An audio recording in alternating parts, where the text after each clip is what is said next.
DG DevCo, the group of ACP member states in Brussels, the ACP Secretariat, Concord as a European platform of NGOs for development, as well as we are very pleased to welcome today as co-organizer the International Food Policy Research Institute, IFPRI, who is based in Washington, but for this particular purpose, we have been working with the director, who is just on my left, Ousmane Badiane, Director of Africa.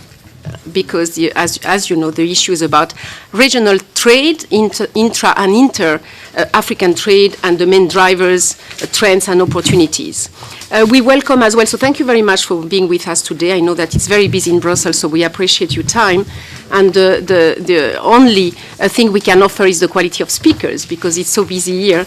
We also thank very much the people who follow live. We have many, who just by web stream. And you can, as usual, pose your questions, and we will give them to the speakers. I will give very little things, because you will be, of course, flooded by figures, by data, as well as by experiences from ACP countries, which is one of the panels that you like very much, the second one. But it's a very, very important topic for all of us, and certainly for CTA. We see the many opportunities in Africa as the continent of opportunities on trade, not only inter and intra-regional because of the free trade agreements, be continental or be regional, but also because of all the urbanization trends and the new opportunities that small-scale farmers and the whole value chain actors could capture to serve those markets. And of course, not only on fresh and raw products, but more importantly, in the process and added value ones, and hopefully with, a sophisticated product development. We are also very much interested on the public-private partnerships, as well as, upscaling all the agri-food and, in particular, agribusiness part. Without any delay, I will go to the introductory remarks. We should be brief, and then we will have the two panels. So, first of all, Mr. Nasuno, who is the Deputy Secretary General of the ACP of this House, who welcomes always this group. This is the House of the African, Caribbean, and Pacific member states, where all of the major, meetings are held, from the ambassador to council to heads of state, including negotiations, so we are very pleased to be welcomed here. Mr. Gnasunu is in charge of commodities, trade, and sustainable development, so we think he's very well placed to address this audience. So thank you again for welcoming us, Mr. Gnasunu. Thank you, Isolina. Merci à tous. Thank you to one and all. Once again, welcome to ACP House. On behalf of the Secretary General, Dr. Gomes,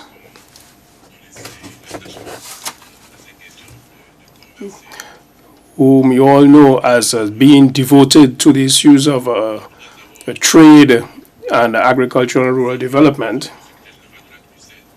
let me also welcome the Secretary General of UNCTAD, Mokisa Kituyi, whose house this is, in fact, because before he went to UNCTAD, he was part of the ACP family, even chaired the Council of Ministers at the time. So we are happy to see him back here in ACP House.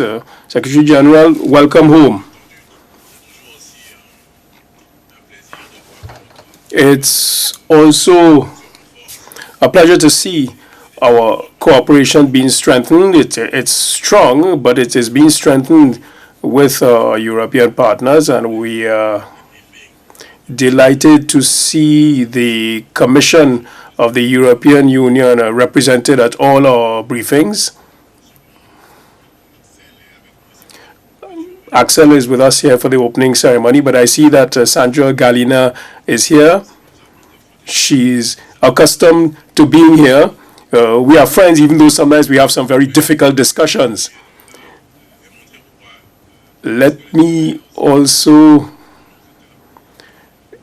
say how interested our states in this issue. The ambassador of Zimbabwe is here. He's the chair of the subcommittee on commodities. The ambassador of Kenya is the chair of the Subcommittee on Sustainable Development, which handles the CTA and other issues. I also recognize the Ambassador of Trinidad and Tobago and representatives of other diplomatic missions. The ACP group is closely involved in and monitors closely issues such as this one. You will be hearing statements on this later on. It is in fact the backbone of our economy. Yes, we keep speaking about trade, but if you want to trade, you have to have something to trade with or trade in. So we do some work with the CTA's support, and we'd like to thank the CTA for the high quality of the support given to us. Now, as things stand, we are trying to see how our approach and the support we give to commodities and value chains, that is the inward these days. So I was saying we are looking at revising our approach, harnessing resources.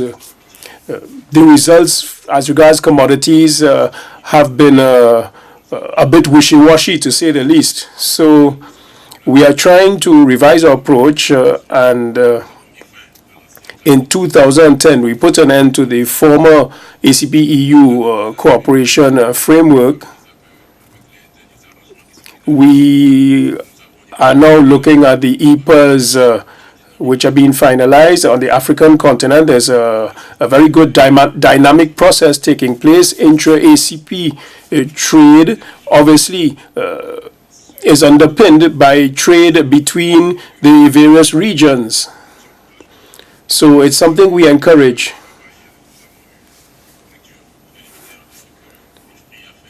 Now, we have read about IFPRI. Mr. Badian can be our spokesperson vis-a-vis the senior management of IFPRI, and please pass on to it our sincerest gratitude. So as far as the ACP group is concerned, what we want to do is, before we speak about intensifying trade between our states, we have to identify what we have and what are the opportunities for trade. And I'd like to thank the Secretary General of UNCTAD for UNCTAD's offer. Going back to UNCTAD 14 in Nairobi, we did work with UNCTAD in the past, but what we have now is that we want to strengthen our commerce. We want to beef up our trade, but where are the opportunities? What is the potential? Can we really develop value chains? Today, we are in a global value chain, but not at the appropriate level from our standpoint.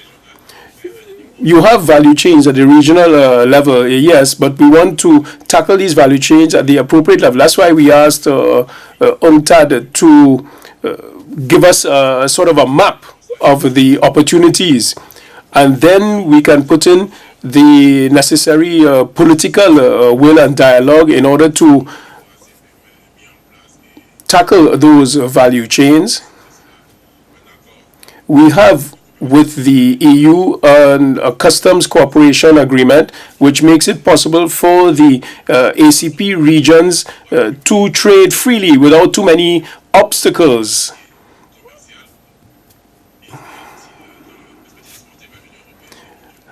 And this with a view as well to exporting to the EU. So this administrative and political approach must be supported by practical measures. The stakeholders must see opportunities in trade, and then we as an intergovernmental organization must give them the necessary framework for them to develop their activity. That's why we shall be listening closely to what will be said today, because it is part and parcel of an internal process we have in the ACP group, and we are happy to see this come under the CTA Brussels briefings.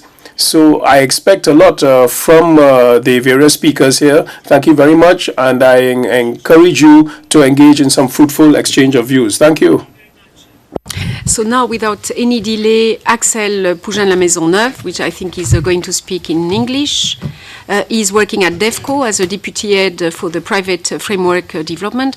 He's an expert on trade, regional integration, development, and he has been working now at DG DEFCO, but also DG Trade previously and DEFCO, and also in regions recently in the EU delegations in Tanzania and in South Africa. So welcome back to Brussels, by the way. I'm pleased to see you after many years, and thank you for coming today. Thank you, Isolina. It's good in many respects to be back to the ACP house. Looks and sounds always very familiar to me.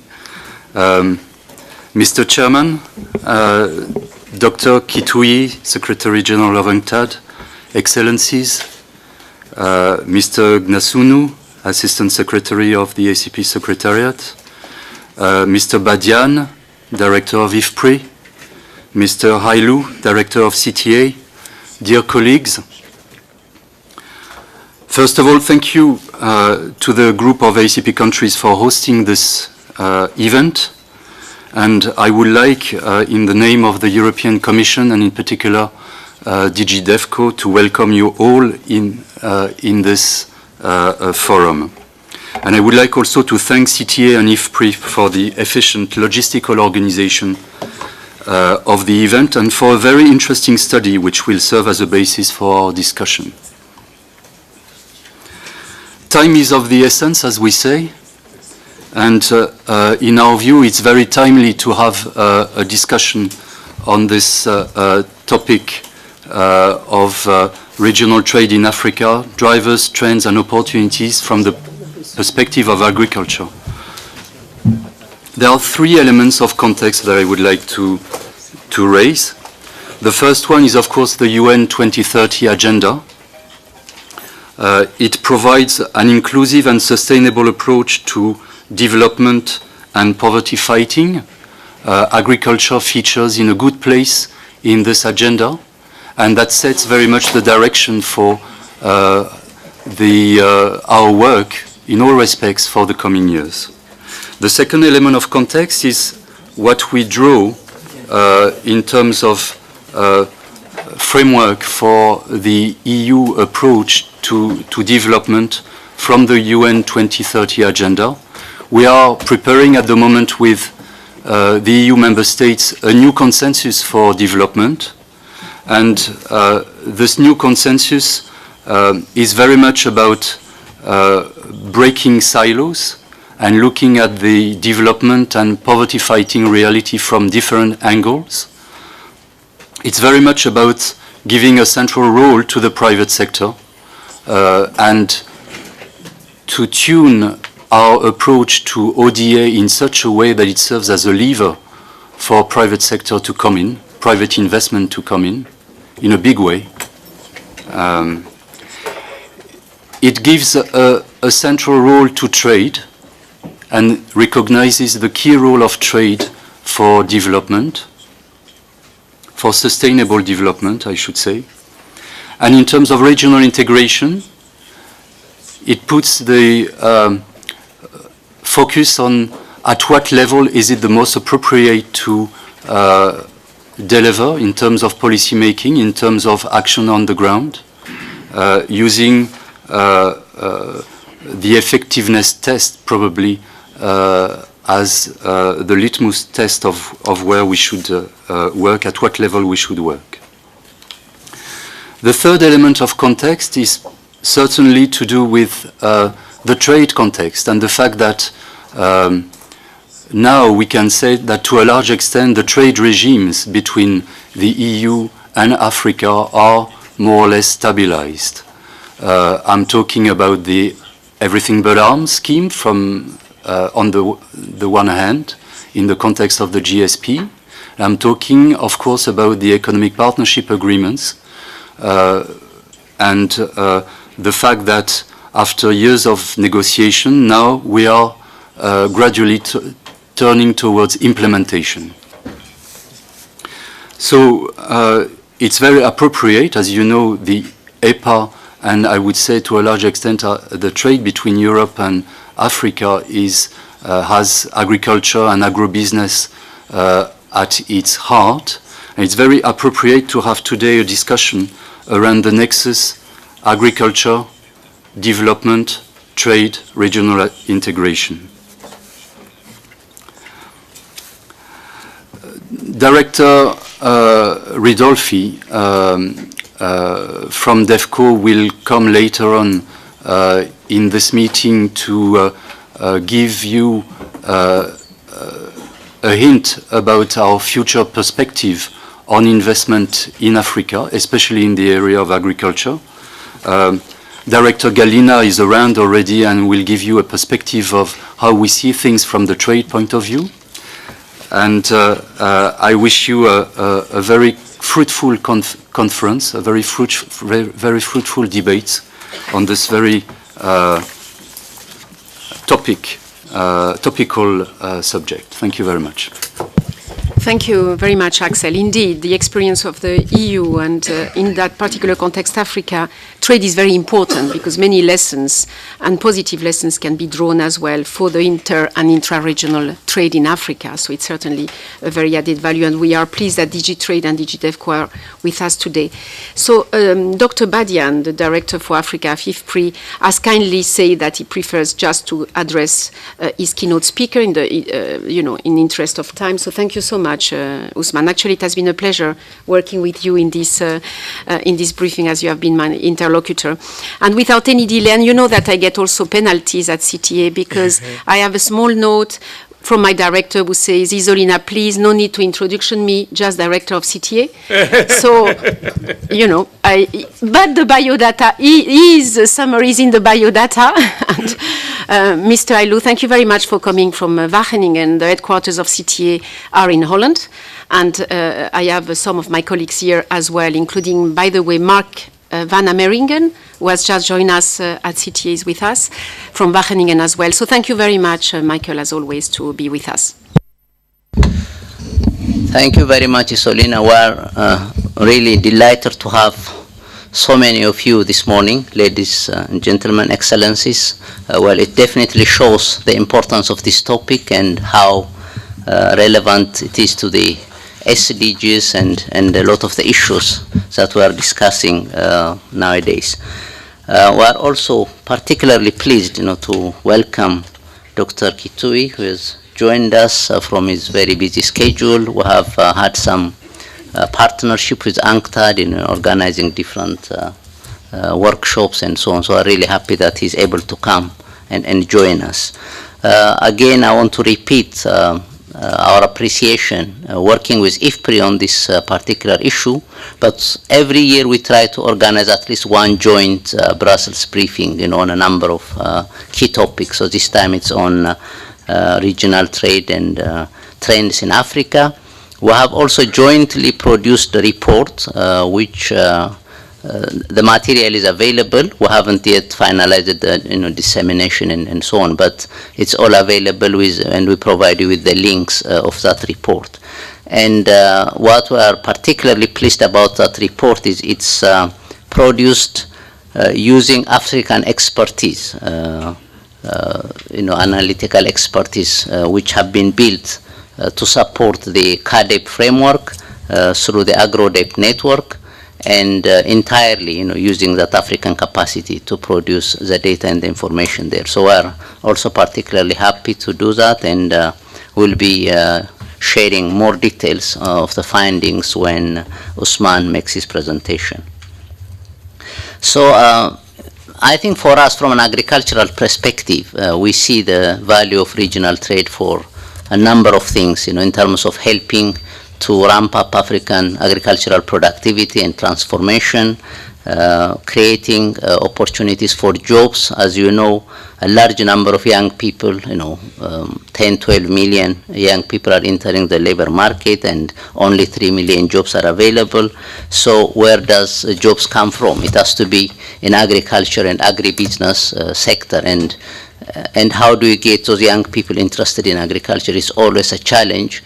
And what we have to look at is how to make agriculture sexy and paying for those young people. So we really have to move into this concept of agribusiness, entrepreneurship, using technologies, ICTs, to get a lot of those people interested across the value chain. So we shouldn't just be focusing on the production side, but we should be looking at the entire value chain. And this is, I think, really creates opportunities. We had a very interesting discussion in these last 2 days in the global donor platform for rural development, and one of the key messages from that discussion was, how are you going to transform the rural space, looking at smaller towns, mid-sized towns, and make them much more attractive for young people to stay there and improve their livelihoods there with all the facilities that will be needed. So there is a whole range of issues around transformation and opening opportunities for young people. So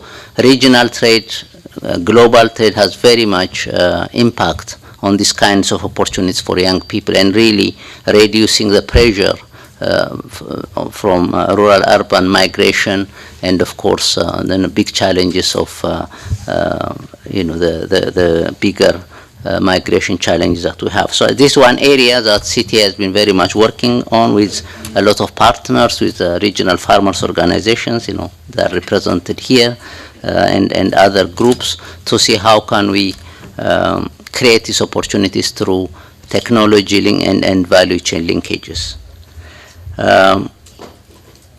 Of course, another issue as far as agriculture goes is the huge food import bill that Africa faces. At the moment, estimated about $35 billion US annually.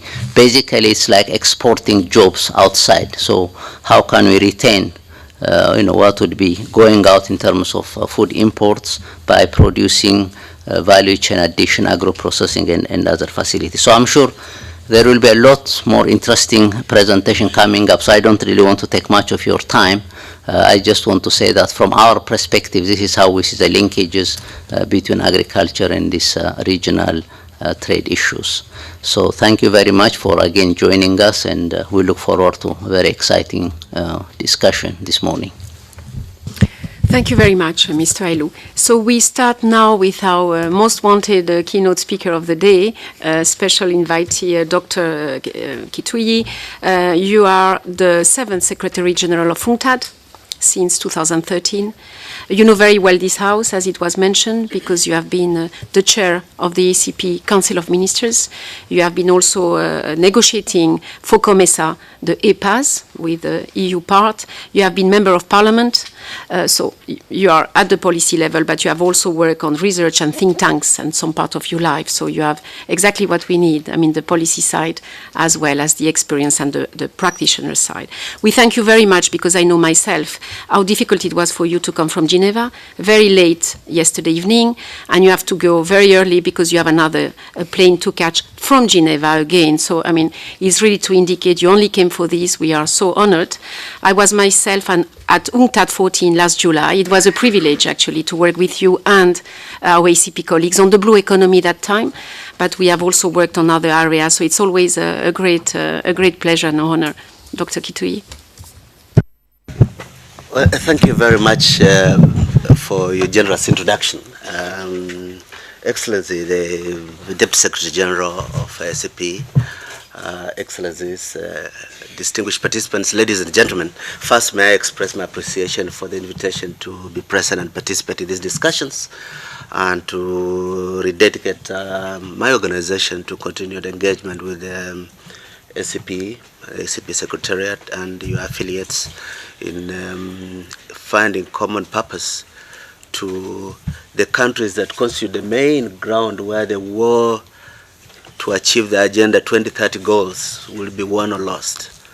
And I think as we increasingly get to sit to terms with this as a shared challenge, we'll find much more reason to even strengthen further working together. I've been asked to talk a little about the trends in Africa's trade, and then try to pay a bit more attention to the issues of regional integration and touch on agriculture. If I may just start, first of all, we have to be modest about what scale Africa's role is. That Africa's whole share of international trade is a modest 2.4%.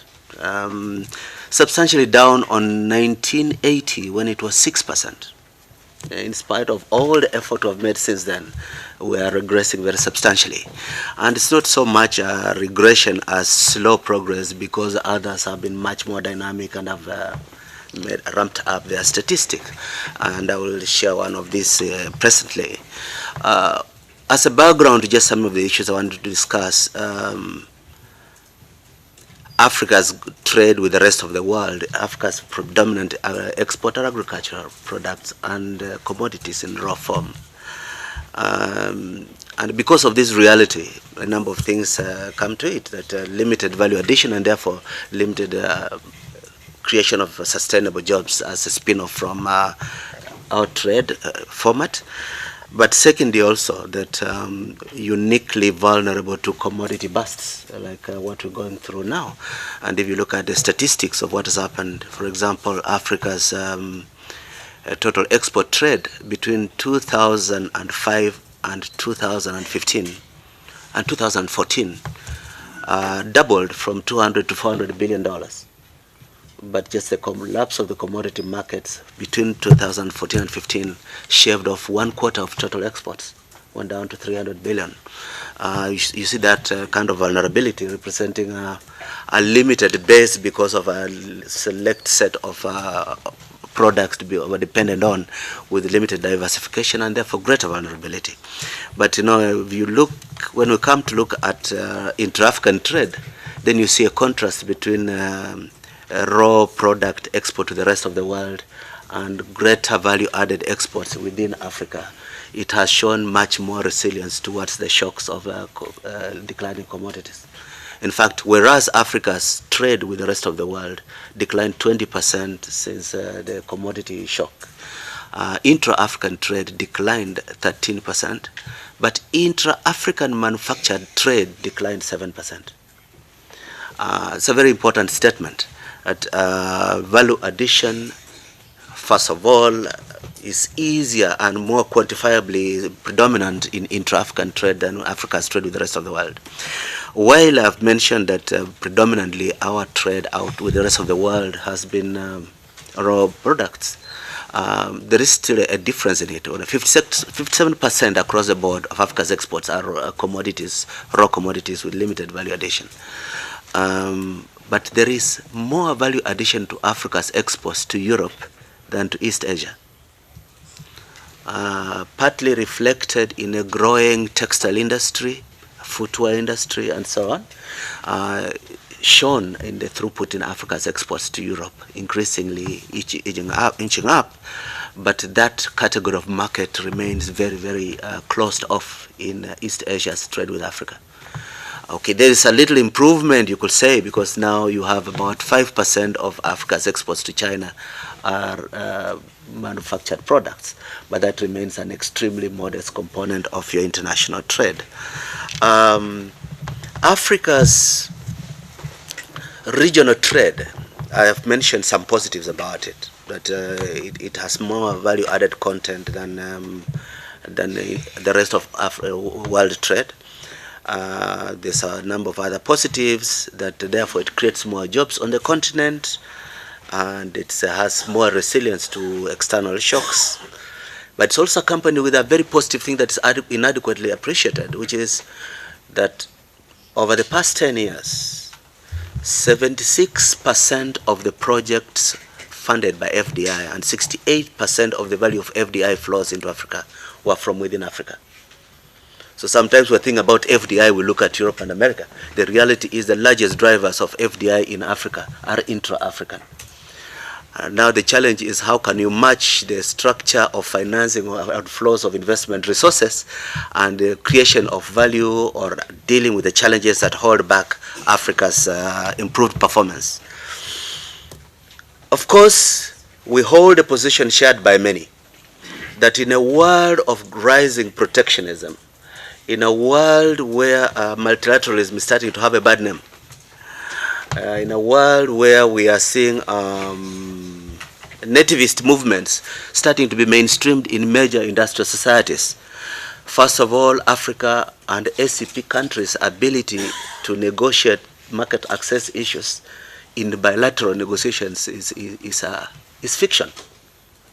I mean, it's just totally unsustainable. There's no viability on an assumption that Africa can now say we will start bilateral negotiations of market access. The technical resources required for multiple engagements is a nightmare. An advanced, historically modern country like Britain does not have enough trade negotiators to enter multiple trade negotiations on a bilateral basis after pulling out of Brussels. Now you put that in the situation of African countries whose 90% of whose knowledgeable trade negotiators are either in Brussels or in Geneva. And now you ask them to go into bilateral negotiations on market access, it's just ridiculous. So the headwinds that we are calling it the new Gulf Stream, the new headwinds that are confronting multilateralism represent a substantial threat to continued engagement on reduction to barriers to market access, rules-based preferential or differential treatment in building capacity, and entering global value chains. But the biggest challenges are in the land of the main opportunity, which is that the main frontier of Africa's next phase of building capacity is intra-African trade, intra-African investment, and regional integration. Of course, there's a multiple number of benefits that can come out of this. One, of course, we mentioned the value addition and the jobs it creates. Two, the spin-off is that on the back of opportunities grow the infrastructure that binds a continent together. Now, the bonus of proximity to market means that Africa's legendary challenges of infrastructure are a bit minimized when it is trading with itself. But that is only talking in terms of regions trading with themselves, like within the ECOWAS region, within the MENA region, within the Eastern Africa region or Commerce region, and within the SADC region. But intra-regional trade is challenged first and foremost by the absence of real infrastructure. For historical reasons, to go from Cameroon to Kenya, you must go around Egypt or around South Africa. But on the other side also, that as we have grown regional negotiations for tariff bindings, the nomenclature is very different from block to block. In fact, one of the challenges that is being faced by the so-called tripartite, negotiating integration between COMESA, EAC, and SADC, is the different customs nomenclature between SADC and EAC COMESA.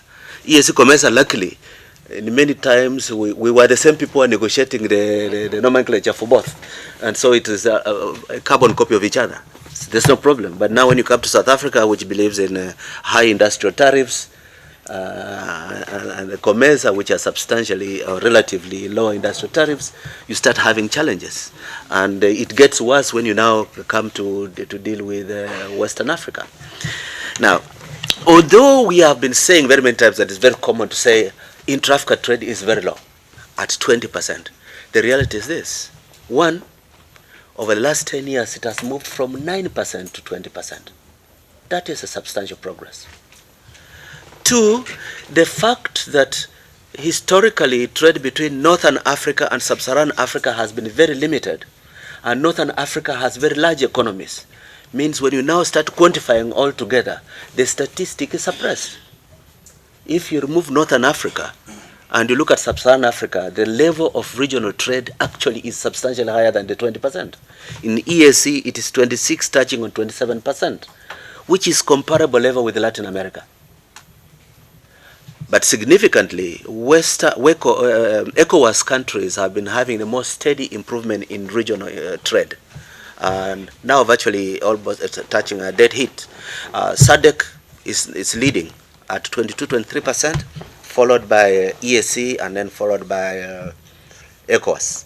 But what are the main trends? The main trends are with the movement of foreign direct investment from some key players into other African countries, you are seeing more interest in trade agreements. Now, what are the challenges? Challenge number one, Africa applies more protectionist tariffs to other African traders than it does to the rest of the world. On average, intra-Africa tariffs outside the common markets is 8.4%. But Africa's tariffs with the rest of the world for the same countries is 2.4%. Average, if you include for territories within the same customs unions, the average tariff of intra-Africa trade is 4%. In Asia, it's 2.5%. In Latin America, it's 1%. So there's a lot of ground to be covered on walking the talk, on restructuring tariffs. Secondly, the challenge to non-tariff barriers. We have from SPS, sanitary and phytosanitary considerations, to TBT, they're called technical barriers to trade, like labeling, and which are a major challenge. I mean, if you're coming to village producers and border communities in agriculture, they're struggling with the produce, and you tell them we want traceability. You know, what are you telling them? And you're basically talking them out of market access. And these are the challenges that have to be addressed.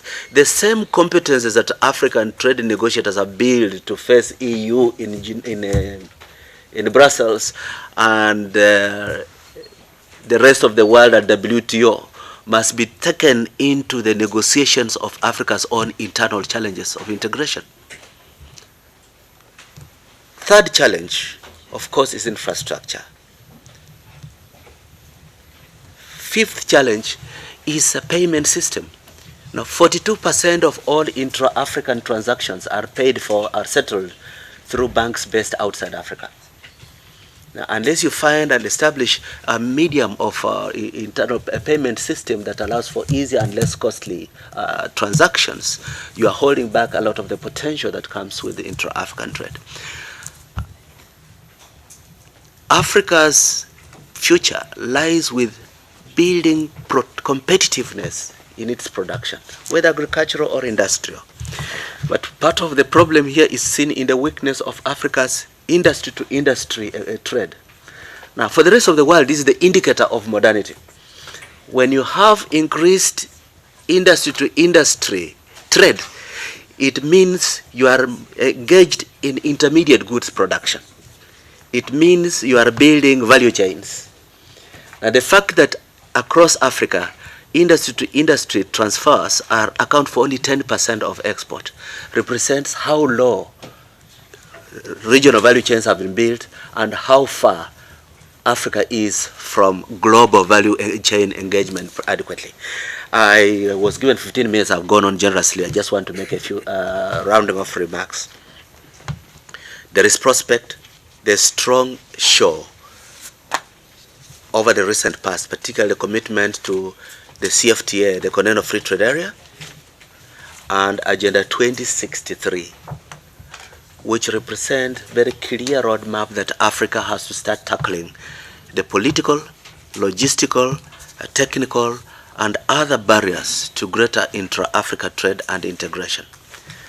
There is ample evidence that there's more reason today than there ever was for Africa to speed this as a major pillar for its integration.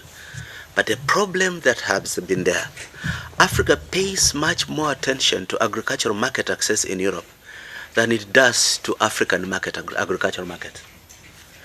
The largest potential market for African producers is in Africa, but we spend all our time banging at the doors in Brussels, sometimes thinking that French farmers will show sympathy. Which is very unfortunate, because the same Africa which is struggling for market access to agricultural produce in Europe is a net importer of food. Now, the challenges are how can we find synergies between African potential and active producers and regional markets. Now, I have been involved in regional negotiations, and I can tell you one truth for free. When you go, you are sitting, I was Minister of Kenya and I was sitting with Minister of Tanzania. The leader of the Tanzania delegation was later to become President, Jakaya Kikwete. Prime Minister of Uganda and others, and we're negotiating, liberalizing trade between us. What happens? The business elite from our capitals join our delegations, and their interests to sell to their neighbors are what color government statements about what we want to do. Who is missing at the table? The small-scale agricultural producers. So you can even have a regime of progressively reducing custom barriers, facilitating finished product exchanges. But border communities are still harassed for smuggling produce across borders. You can even have it called smuggling. That you are in a customs union, but all of a sudden a peasant smuggled 10 kilos of maize across the border. But the producer of confectionaries in the town passed with a 40-foot container as part of the free trade market access. This is a major weakness in the architecture of Africa's regional integration. In Southeast Asia, the Great Mekong Valley Authority, where countries like Myanmar, Thailand, Vietnam, Cambodia were negotiating engagement with China. What happened is consultation started with border communities. What is it you are able to produce that can help you produce more? What is it you want us to do to improve your access to the neighboring markets? In Africa, negotiations have started with capital communities. And we talk a language of clever urban language, looking at all the sound words, at volume challenges, what do we allow ad minimis, and so on. But we don't ask, why is it so difficult for a dairy farmer in eastern DRC to ship out his milk into Rwanda? What can we do to take advantage of neighbors? I come from a country which has done something almost accidentally, but very good. When Kenya projects its annual maize harvests, it creates statistics including counting on half of the crop produced in eastern Uganda. Yeah, we project how are we food secure for next year, and part of the deal is to map out the nature of crop that has developed in eastern Uganda. But the interesting thing about it is because Uganda harvests earlier than Kenya, public cereal stores in Kenya with dryers and good grain bulking facilities directly purchase what is produced in Uganda. Now, it's not just good that there's food security in Kenya, but that the challenges of after-harvest destruction because of poor storage are actually removed by the crop going to a neighboring country. And when there's a deficit, people from eastern Uganda walk into Kenya and buy just like anybody else. But the thing is that you can have, because of the naivety of national policies and local boundaries, idle storage capacity, and a large section of agricultural produce is destroyed because of on-farm storage under poor conditions next door. So you have famine in a year of plenty in the neighborhood. I think this is just one of the concretes that I want to finish with another matter, which is the role of ICT in dealing with small-scale agriculture. I come from the land of M-Pesa. And a lot have been said about mobile money and the fact that virtually every adult in Kenya is now financially included. Everybody has a mobile, an electronic bank account. There are two liberating things I saw about this. The first one is for women. For many years, a Kenyan agricultural woman farmer could go and weed and harvest coffee and deliver to a factory. But at the factory, the account holder is the owner of the title deed of the land where the coffee is grown. So it doesn't matter how much the woman owns the crop. When she delivers the proceeds of her labor, she delivers into the account of her husband. She can look after cows, she can milk and work at 5 a.m. to deliver milk to a creamery or to a collection point. At the end of the month, money goes to the account of the husband. With the arrival of M-Pesa, every woman who delivers any produce to any collection center receives payment on her mobile phone. The dramatic impact it has had, not just on women empowerment, but all of a sudden the proceeds of the woman's labor is reflected in improved livelihoods in the family. Not improved sales in the local pub. It's a phenomenal achievement. But the second, perhaps even more interesting or equally interesting, is the fact that mobile broadband creates the possibility of market intelligence that is a major impediment to the growth of African agriculture. That a person with a mobile phone in Kenya can wake up any morning and know the price of what they produce at the leading 5 markets across the country. And then you can make a management decision where you want to sell your produce or whether you want to hold on to it for a while. That information has been the basis for middlemen exploiting primary producers in much of sub-Saharan Africa. So building information resources based on easy access to mobile broadband is a major enabler and empowerer of rural communities and agricultural producers. Building a payment system can allow for massive movement across borders for markets. In East Africa today, M-Pesa is available in Uganda and Rwanda, which means that you can procure agricultural produce in Uganda when you are in Kenya on the phone and transfer the payment by your phone. And it's miracles, not applying for foreign exchange from government or anything. Those things sound like history. So these are the possibilities. These are the challenges. At the end of the day, the greatest barrier is an untariff measure called genuine political engagement. Political leaders to walk the talk and start addressing not just how to streamline things, but creating a coherence, a convergence between macroeconomic policies, development policies, trade policies, agricultural policies, and technology policies. Thank you for your attention.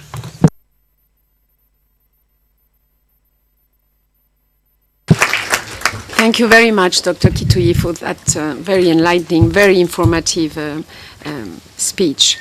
So now I will give the task of moderating the first panel to Ambassador of Zimbabwe. Ambassador Shifamba is the ambassador of Zimbabwe to the EU and Benelux. You have an extensive experience on negotiating at bilateral, regional, and multilateral negotiations. You have been the spokesman for the Africa Group at the WTO. You have been yourself the leading negotiator for the Eastern and Southern Africa to the EPAs negotiation with the EU. So I think that is not the role of moderator, but is a role of expert, moderating an expert panel, which you are doing today. We thank you very much. I have no doubt that the panelists will help you with the time. They all know that they have 10 minutes. Dr. Badian has 15 minutes to introduce the topic. And we will open for questions after the presentation. So thank you very much, Excellency, for being with us today. And I know also the agenda, very busy you have. Thank you. Thank you, Your Excellencies, all protocol observed. It's always a pleasure to take the floor after Dr. Kituyi because I mean, we always feel so challenged, by his immense knowledge and his passion for the subject of trade and development. My task is really not to speak, but to facilitate. I have a panel of 4 distinguished speakers who are going to lead us through discussions in terms of having an overview of the main trends in inter- and intra-regional trade in Africa and the main drivers for success. I think the ground has been firmly laid by Dr. Kituyi, and I'll give the floor 10 minutes to each presenter, beginning with Osman Badiane, Director for Africa, International Food Policy Research Institute. Their biodata is in your folders, so I will not spoil the morning by giving you what you already have. So over to you, sir. Thank you very much, Mr. Chairman, Your Excellencies.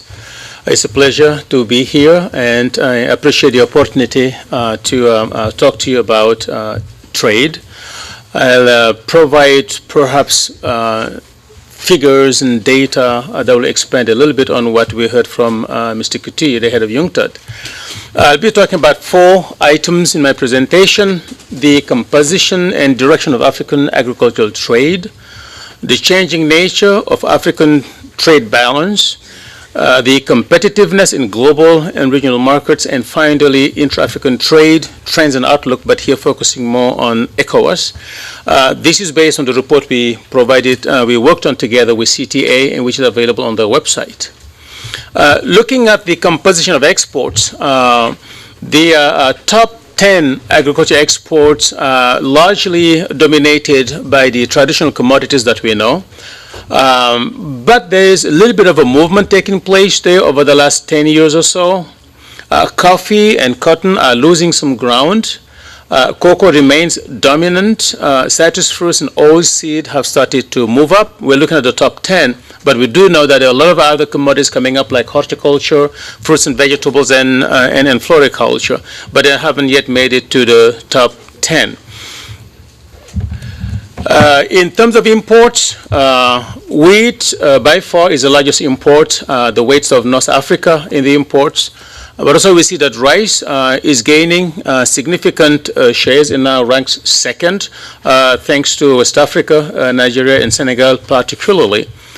Palm oil has made the largest gains, now ranks fourth, closely behind sugar. And the surge of palm oil has a lot to do with the collapse of the oilseeds sectors in Nigeria, in Senegal, in the Gambia, and other countries. And of course, meat now with rising incomes has made its entry among the top 10 imports.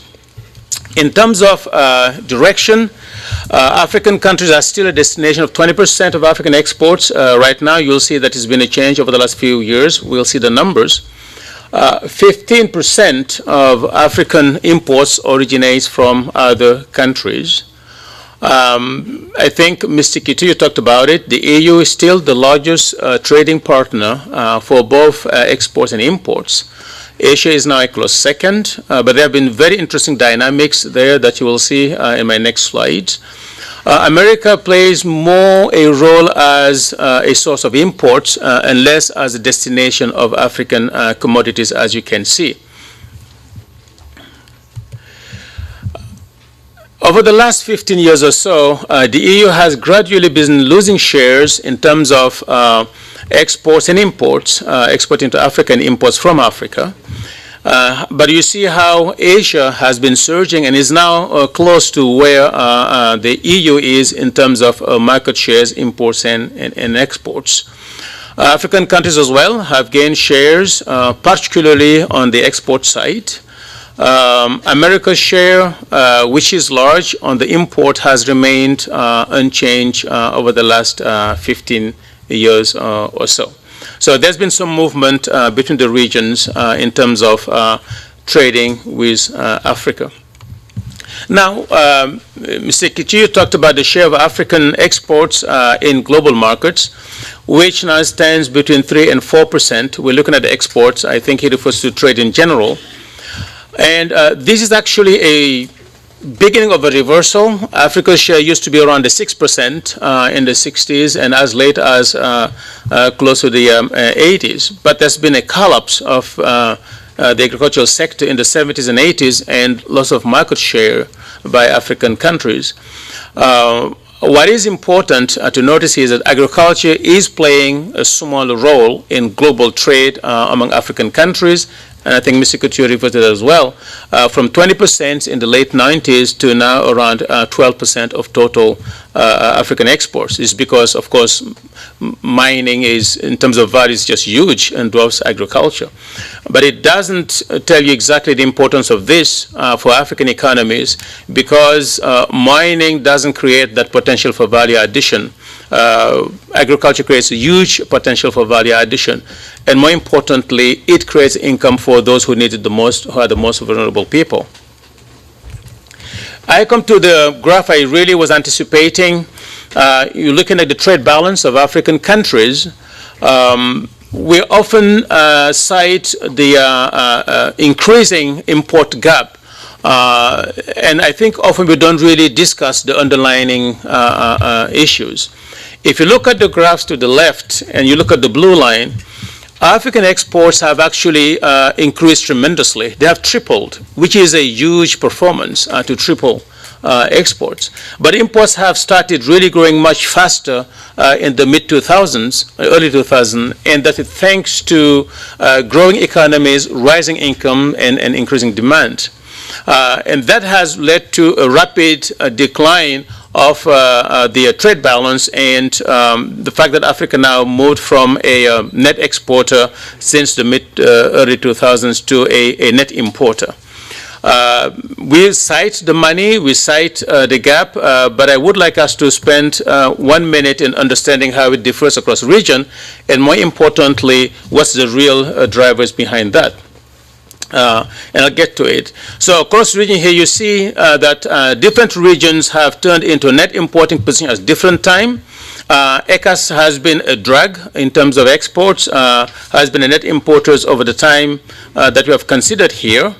SADC switched from net exporter to net importer later, and ECOWAS as well switched to net importers. So one thing is all regions have lost their position as net exporter. However, as I said, they've been still exporting more, 3 times in terms of change over the last 15 years. I will talk about the main commodities contributing to the trade balance before I talk about what I think is the underlying reasons for this large trade imbalance. You look at up to 2001, 2005, the imbalance was really pretty low in relative terms, but it really exploded in the later years. And the main commodities that are responsible for that are sugar, maize, and wheat in terms of imports from the American continent, which is the largest origin of the trade imbalance or the trade gap. Rice, palm oil, and wheat from Asia, wheat, milk, cream from the European Union. So 3 commodities rank big in terms of pushing this trade. There are other commodities in those bars, but these are the leading commodities that are in there. Now, here is what I would like you to look at and why we have this trade gap and why it is perhaps less alarming than people think. You look at the graphic in blue. This is the growth of productivity in African agriculture since the 1960s. And you'll see the collapse of Africa's agricultural sector in the 70s and 80s. Now, 2 decades of negative growth while population kept on growing. So over the years, there has been basically a backlog of demand that needed to be satisfied. When the economy started growing again, you have more mouth to feed and you have more money to demand for food. So per capita demand was just growing by a double digit, but agriculture per capita growth just cannot. Okay, so it's a biological process. If you have an annual crop, it's an annual crop. If you have a yield that's maxed, it's maxed. There's nothing you can do.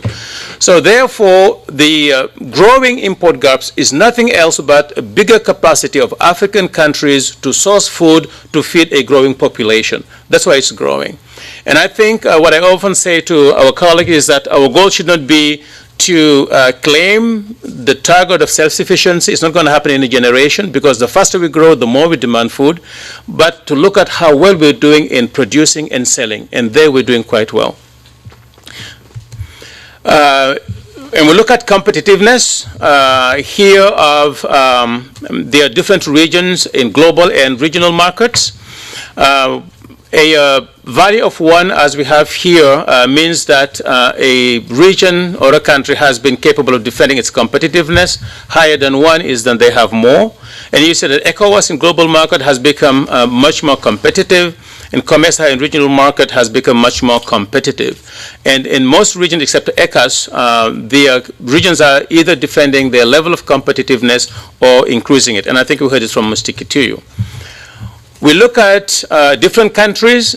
Again here, 40% of African countries have become more competitive in global markets. About 50 haven't seen much change. It's really 10% of the countries that are having big issues with competitiveness. And these are recent years, right? So they're becoming more competitive, and some do have challenges, but it's way different from what we had in the 70s and what we had in the 80s. Same with the commodities. 75% of commodities exported by African countries have seen an increase in competitiveness. Little change or modest losses of competitiveness for the remaining 25%. So I think we're in a position to improve our trading position in the future and benefit from global markets. What are the key determinants of that? Of trade performance? We did some econometric work. Land productivity, expenditure as a share of GDP of agriculture, efficiency of customs, quality of ports, GDP demanding importing countries, and road density are all important items that influence imports here and the competitiveness. Here is the evolution on intra-African trade compared to the other regions. Africa is the only region where intra-trade is increasing, but it's the only region really that needs to raise intra-trade. It's doubled from 10% to about 20%. Intra-trade has been growing at the Africa level about 10% a year, the fastest in ECOWAS and in COMESA. Over the last 15 years. So there's a lot going on the ground. I think that's what Mr. Kitty was talking about. And here are the numbers for ECOWAS. For fish, animal products, and vegetables, we have growth by 3 to 4 times between the 2000s, the last 15 years or so. Edible oils by 4 times. And in general, total trade among ECOWAS countries has grown 4 times since the early 2000s. 2 more slides, Mr. Chairman. Here we looked at what will the evolution of intra-trade in the ECOWAS region by 2025. You look at the curves yourself. This is huge increments. And here we assume nothing changes. Just what happened in the last 10, 15 years continues. Same area, same population, same income growth, same yields, and so on. But we do know that this can be affected heavily, and Mr. Kituyu talked about it, the obstacles you have for cross-border trade, which if reduced will allow those curves to move even higher up, basically helping regional trade to expand much, much more rapidly. Either the number of checkpoints per 100 kilometers, the average bribe that is taken per 100 kilometers, or the delay per 100 kilometers are all large concerns in terms of facilitating cross-border trade. We did a piece of work just to illustrate for countries in the region what stands to be gained if they fixed those issues. We did 3 scenarios, Mr. Chairman, that's the last slide. If the countries work to reduce trade costs in general, and Mr. Couture cited a lot of examples, trade intra-regionally could be increased a further 20 to 30% for cereals in general, for roots and tubers as well. So removing those border harassment, which is the red bar, will have the biggest impact in boosting cross-border trade. And increasing yields for productivity comes next. 3 simple areas of intervention where countries can focus on: reduction of trade obstacles, the 4% that Mr. Kitty was talking about, bring it down to 2%, or the 8%, bring it down to 2%. It will have a huge impact on trade. Take away those cross-border harassments you talked about, or what we call smuggling. It will have a big boost on regional trade. Thank you, Mr. Chairman.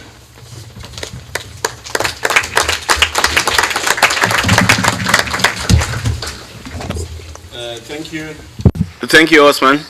I allowed you this extra 5 minutes precisely because you ceded your opportunity to speak in the opening session. So I was quite generous with you.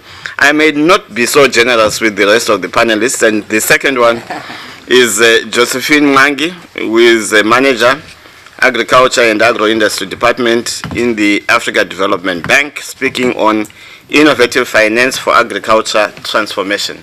Over to you, Josephine.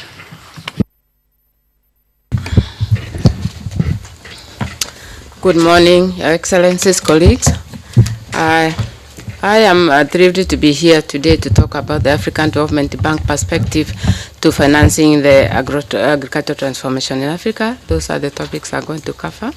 I can't start without mentioning that the African Development Bank has come up with the 5 priorities we call high 5s, which is power, improvement of power, feed Africa, industrialize Africa, integrate Africa, improve quality of African lives. And all these high 5s, we have prepared some strategies, and the one which concerns us today is the Feed Africa strategy, which we are calling Strategy for Agricultural Transformation in Africa, which is actually an Africa-wide strategy.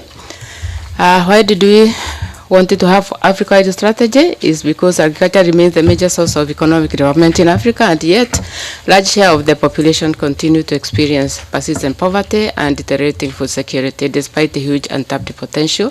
Main reason is the very low crop yields. You can see there the comparison between Africa and the best practices, and this results to rapidly rising food imports and import bills, as has been already discussed.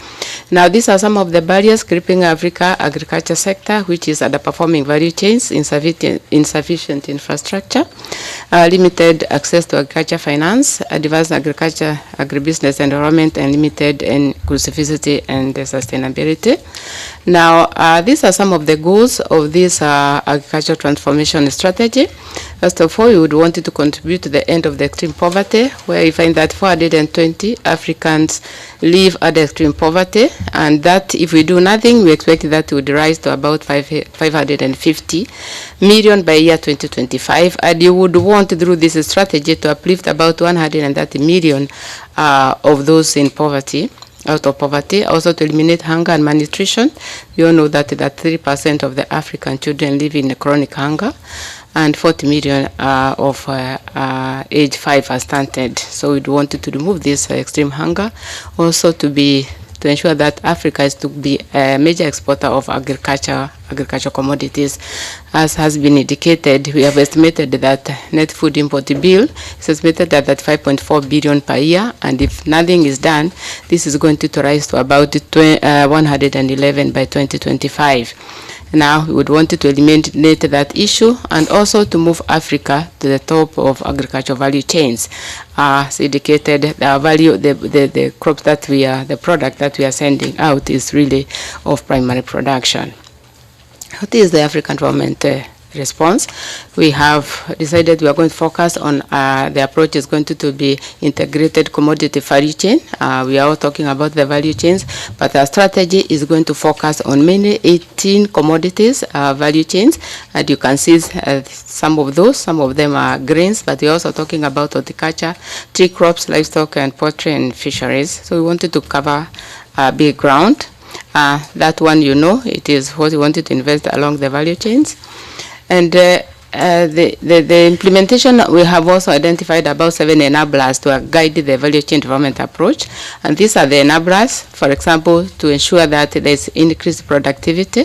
You invest in all the aspects that can allow us to increase productivity, realize the value of increased production. We also talk about investment in hard and soft infrastructure. We have heard about that, the need for that. Expanded agricultural finance, that is the main topic for today, improved agribusiness environment. And we also wanted to ensure inclusivity and sustainability, especially addressing the issue of nutrition. But coordination is key. We are calling all those interested in developing agriculture in Africa to join us and implement this strategy together. The cost of financing this strategy, we have estimated to between 300 and 400 billion over the next 10 years, all about 32 to 40 billion annually. But we think that if we can invest in this, we can be able to unlock about $85 billion in revenue per year by from year 2025 going forward. But this is resources we do not have as ADB. We have tried to look at how we are going to finance that.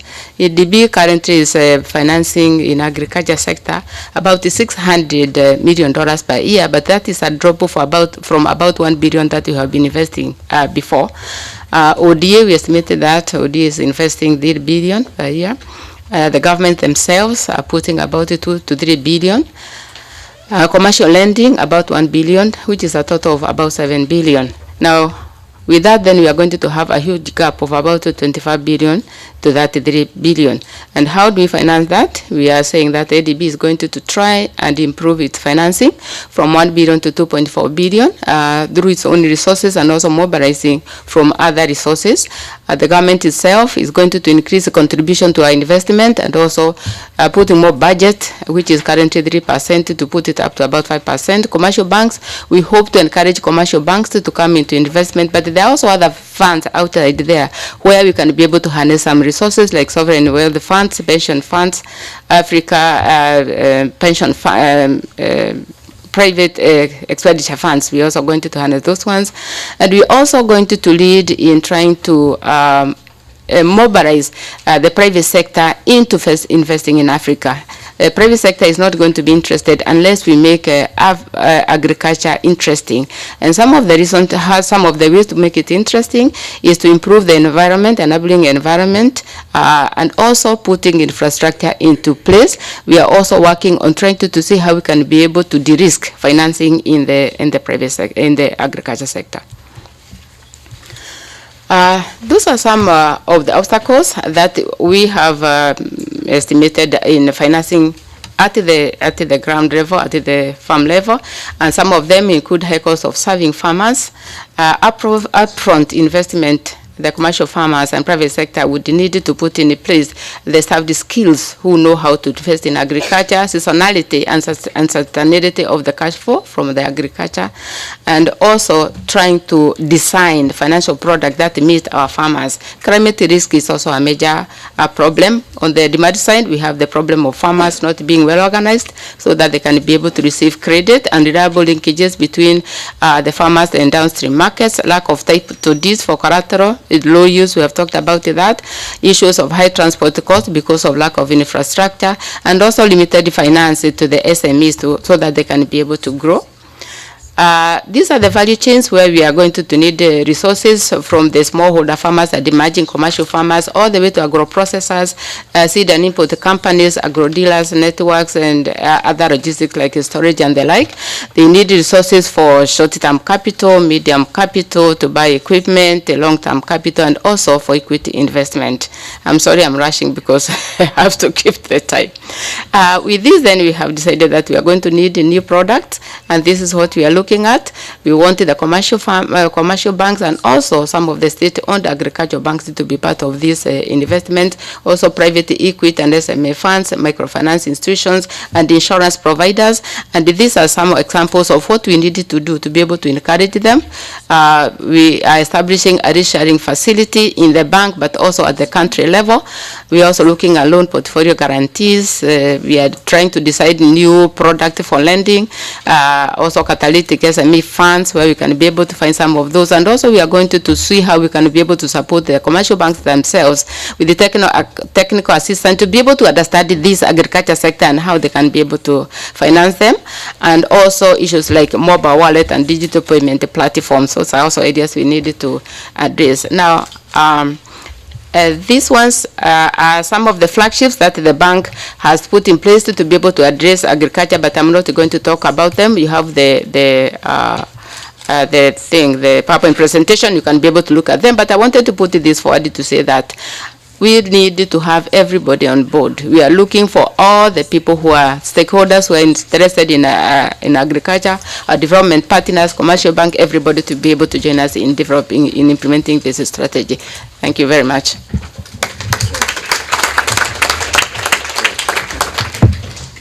Thanks, Josephine. Exactly 10 minutes. Now, after the World Bank, I mean, you were saying we want everybody on board.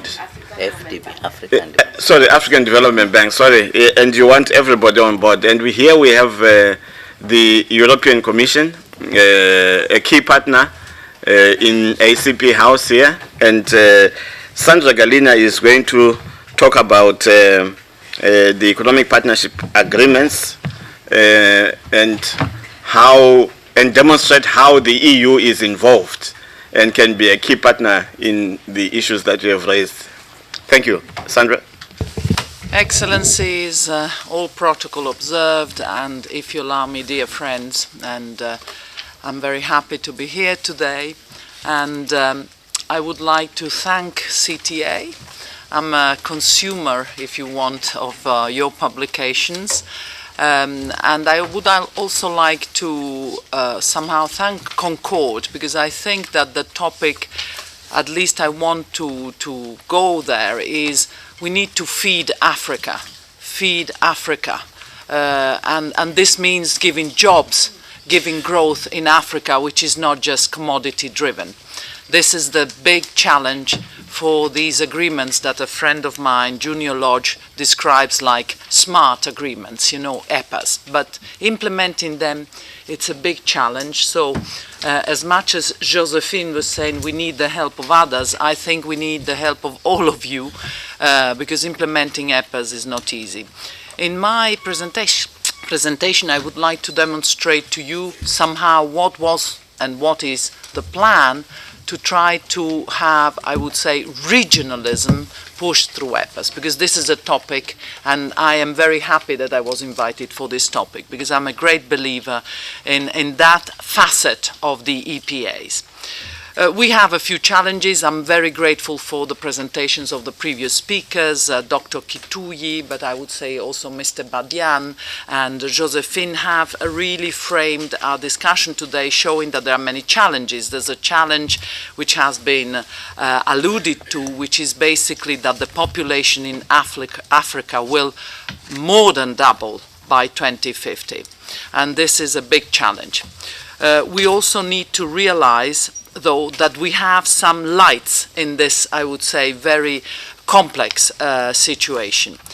When we were talking about imports and exports and the balance, it was very good when Mr. Badian showed somehow a very quick graph. So good news is that you have a surplus with Europe. Africa has a surplus of agricultural exports to Europe. So you're net importers, but with us you have a surplus.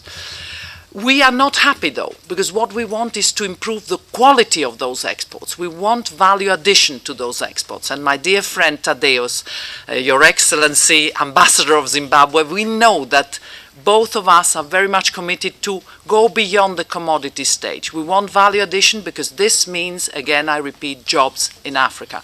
It was fantastic the way that was captured, you know, exports of I would say this imports of value addition means exports of jobs abroad, which is a fantastic picture. So we want to stop that.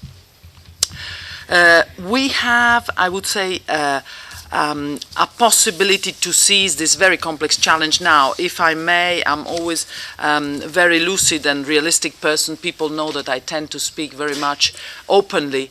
EPAs cannot be the only instrument. We try to contribute, and I think that the EPA implementation plans, national EPA implementation plans, I want to stress, will be key in this challenge. And I'm looking forward to having my dear friend Axel, who has now moved out from DG Trade to DEFCO, help me, because we have fantastic ideas in DG DEFCO, but you also need somebody who has been at the coalface of trade to understand where there's a limitation in what we can do. So as I said, regional dimension. Regional dimension can only refer to a value chain. You cannot have a region game without everybody playing its part. I think that we have two aspects, one which is within the EPAs, so you know that there are different regions, and within this region you have a game which we want the countries to play to the full. And then there is also a bigger game, which is between EPA regions, and here we know very well that we are talking about the possibility to source between different regions and to be able to cumulate. Sorry to use this jargonesque word, but I will explain what I mean. So we have in Africa one major advantage, which is cheap imports. Cheap imports. Now, is labor truly cheap? Well, here we have to really think that labor, to be capable of going up in the value chain, requires training. And there, with EuropeAid, I mean, all the support we can give, we are behind that, because we think that is the first building block. We think also that it is extremely important to protect local production. And this local production, sometimes there is an issue because, you know, most countries produce the same product, so you cannot trade the same products, but the fantastic example of the stocking facilities shows to you that there is a regional game to be played, even if you are producing the same commodities. And I must say that the example that Ethiopia has given with the fantastic system they created of this virtual stock exchange that is reaching even the smallest of farmers should give us some thoughts about how to improve the lot of small farmers by giving them a fair price. We want fair prices for the small producers. This is included in the drive that we're giving for national EPA implementation plans. So protecting local production, but helping the small farmers, because again, the accent, the emphasis for us is in jobs. I speak as DG Trade, but I know that DG DevCo shares this view. Now, the EPA tries to give also a platform of dialogue for all these initiatives. Now, I won't sell you illusions. It's difficult because, you know, in a very difficult environment, every country is trying to fight its own corner. But what I have found is that whilst in other regions of the ACP world, regional preference is very difficult to achieve, it's very difficult to achieve, and it's still a provision of the EPA which is not implemented. In Africa, this provision of regional preference is not raising problems. And this is very promising, because you need, first of all, to be able to trade next door, considering smugglers, those who are next door, just simply because they trade between each other, is not necessarily a good idea. So this regional preference is what we see in the intra-regional EPA game as massively important.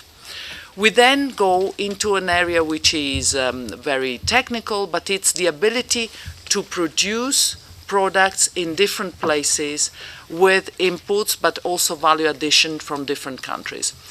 I am always shocked that, for instance, in West Africa, we have the biggest producers of cotton in the world, and we are unable to go for a good value chain in West Africa. We had, however, or I personally had the privilege to listen to Nigerian ministers in the EU Nigeria Business Forum that we had in November last year. And they were smart. They were saying, we don't need to go back to produce cotton in Nigeria ourselves. We can source the cotton. We can even source it in Egypt. Because, I mean, I may say that Africa should not have this divide. The Sahara Desert is a highway. It's not a divide. It's something that is easily crossable and was easily crossable for centuries. So you need not to start policies which remind me of the policies of old, that, you know, you want to build every single chain, link in the chain. You have some competitive angle, you have to exploit that. And here I come to what I see as the massive promise for the, I would say, game between different EPA regions, which is the fruit and vegetables, horticulture, and preserves. You don't produce all, but some of you produce good sugar, some of you produce good fruit, and some of you are already at a stage that can go for the final value addition of putting these ingredients together.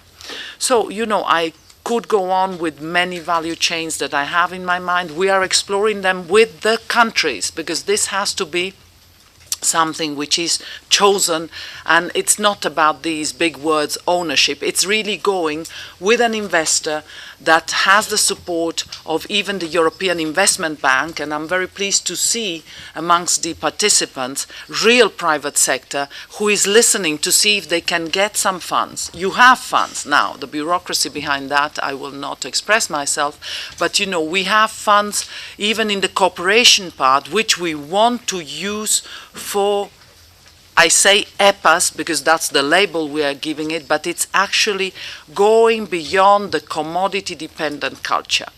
There, you know, we had beef at a certain point amongst the value chains. It's fantastic beef in the SADC region. We have, I would say, wine, but as I say, horticulture, floriculture create lots of jobs, and we need to exploit those. I'm not excluding, and this is my dream, that we go for real manufacturing that is there just to be seized.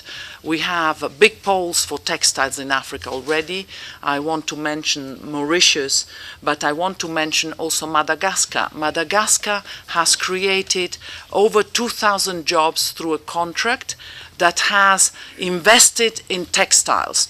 And, you know, the European investor had courage because there was an EPA. Because don't underestimate the fact that having a framework, a legal framework, encourages our investors. So I will stop here because I don't want to take time from the ones who have better things to say. But we have, I mean, I put my heart in this enterprise of the EPAs because I'm a believer in Africa. I think you have it all. You have the people, you have the attitude, you have the resources aplenty. But what is missing is sometimes a bit of software and rejigging some priorities. As it was mentioned earlier, it's not so much about exporting to Europe, but it's about feeding Africa, feeding Africa. Thank you. Thank you, Sandra. You really spoke from the heart there. Now our next presenter is Dominic Njikeo, Executive Director for African Trade and Sustainable Development, talking about challenges and successes in implementing regional trade agreements. Over to you, Dominic. Good morning, everybody, and thank you for inviting me for this interesting discussion. Since I have only 10 minutes, I did circulate a bigger presentation with more information, so I'm trying to focus on the key message within the 10 minutes that I have. I should also say that most of the presentation has been informed by my being retained by the African Union Commission and the United Nations Economic Commission for Africa to organize in Addis Ababa in November, at the end of November and December 1 and 2, the African Trade Week, where we reviewed the African trade agenda and several of the issues that we have been discussing here this morning were featured in that discussion. Related to this, I would basically say start by the main message that I would be giving is then that, of course, to underscore and accept everything that has been said about the huge opportunity that we have in agriculture, especially by focusing on the value chain. And what I want to do is to unpack a bit what the Assistant Secretary General of ACP said in his introductory remarks, what Dr. Kitui, Badian, and even Josephine from the ADB said. Related to that, basically my biggest message is that the opportunities are hampered in Africa by the borders. What we should be doing is to try to see what we can do to better cross the borders. And then my focus would be on three main areas. One is trade facilitation, which has been mentioned again by the previous speakers, but also I will try to unpack it a bit in terms of how the opportunity can be harnessed. The second is basically to say that we need to combine the focus on agriculture, but also to the trade in services that are embedded in the trade costs of agricultural production and trade. And then the final conclusion message that I would want to give is basically that we need to look differently at how to empower and mobilize the stakeholder around an agricultural revolution in Africa. That said, I will not go back to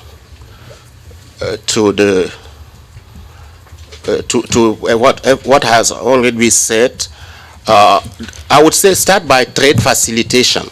Dr. Kitui mentioned infrastructure, but what I want to say here about trade facilitation is to warn us about the habit of being driven by piecemeal approach to issues.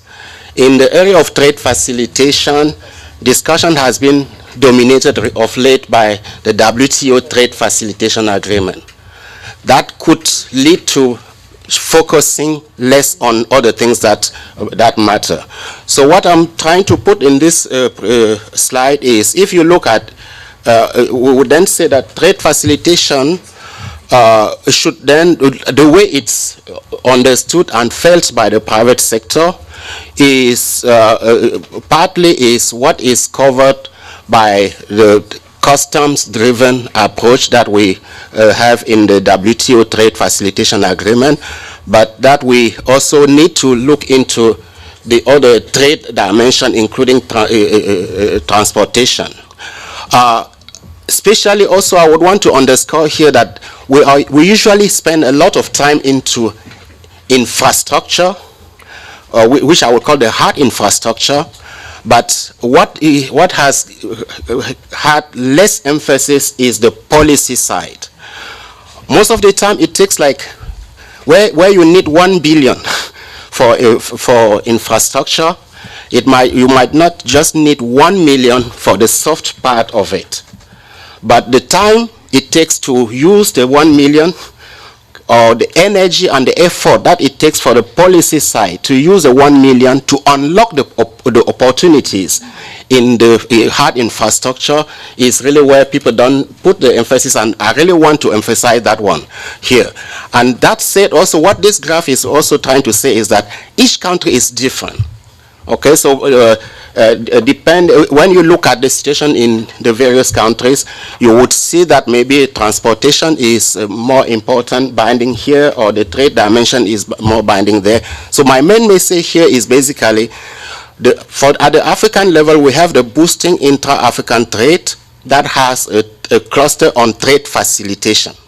It's important for Africans to be looking at trade facilitation the way it is captured in the boosting intra-African trade on cluster on trade facilitation, and not be driven by the fragmented approach of looking at this aspect or that aspect. The next point is, the next point is the need for, given what we're already saying at this workshop, is that usually what we do on trade facilitation is we work with the custom administration, we work with the Ministry of Transport, we have an economy-wide approach to trade facilitation. What this graph is saying is that when you pursue that approach, you have like 1.5 impact on GDP.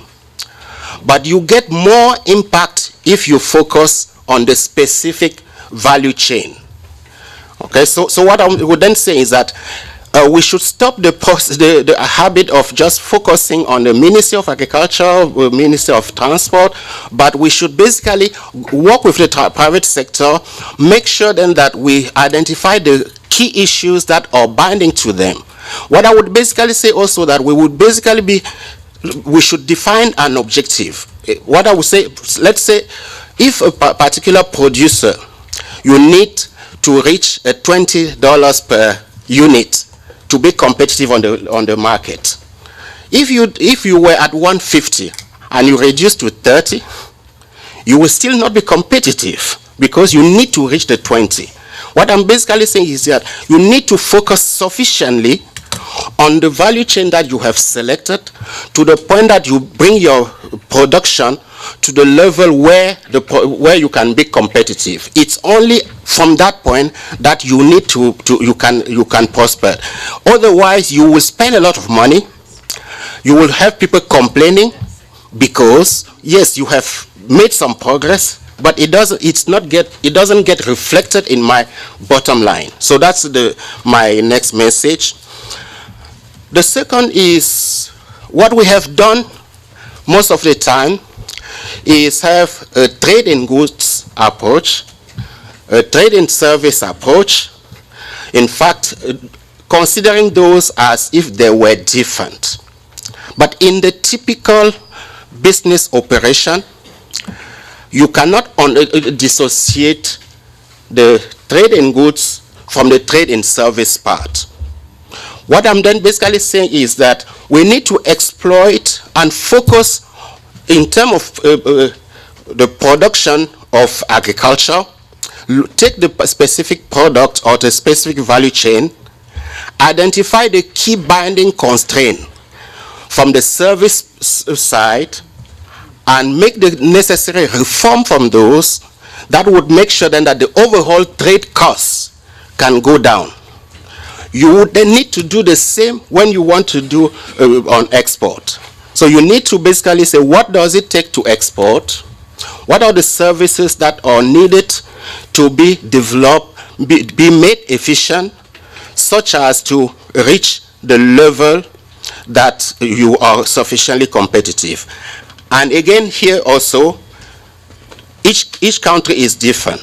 What we have here is that we have used the export value added database of the World Bank for the various countries, and basically try to show the service content for the production and export of agricultural products in that particular country.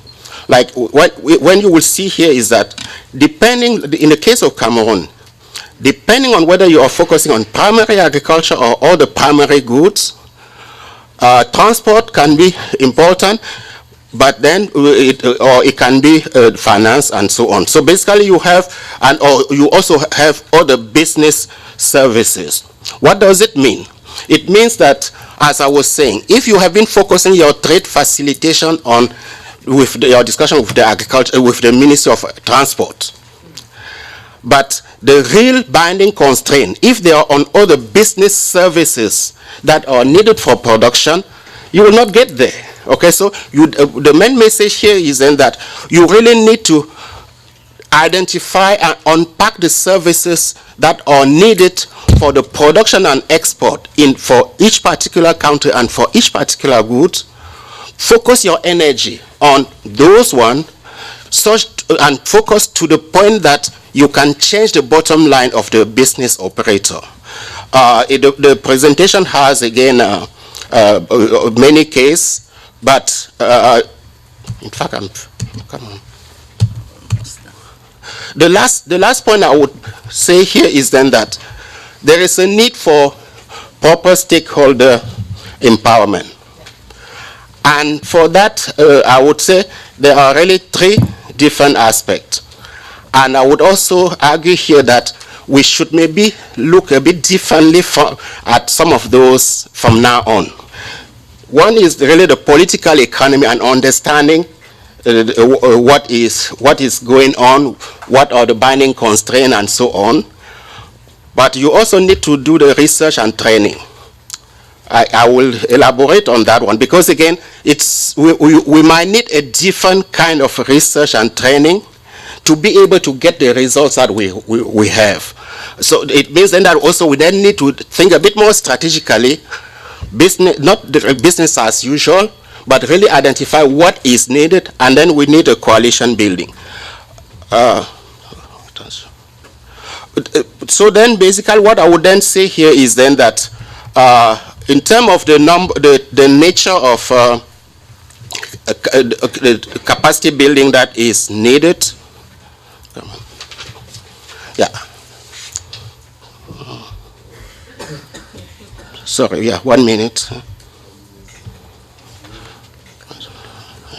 Okay, anyway, basically what I'm saying here is that we really have we need a multi-stakeholder approach. That means we need to identify all the relevant stakeholders. But then I'll really identify here 3 levels of coordination that are needed. One is what I would call a high-level support and coordination, which is more or less what we have been doing.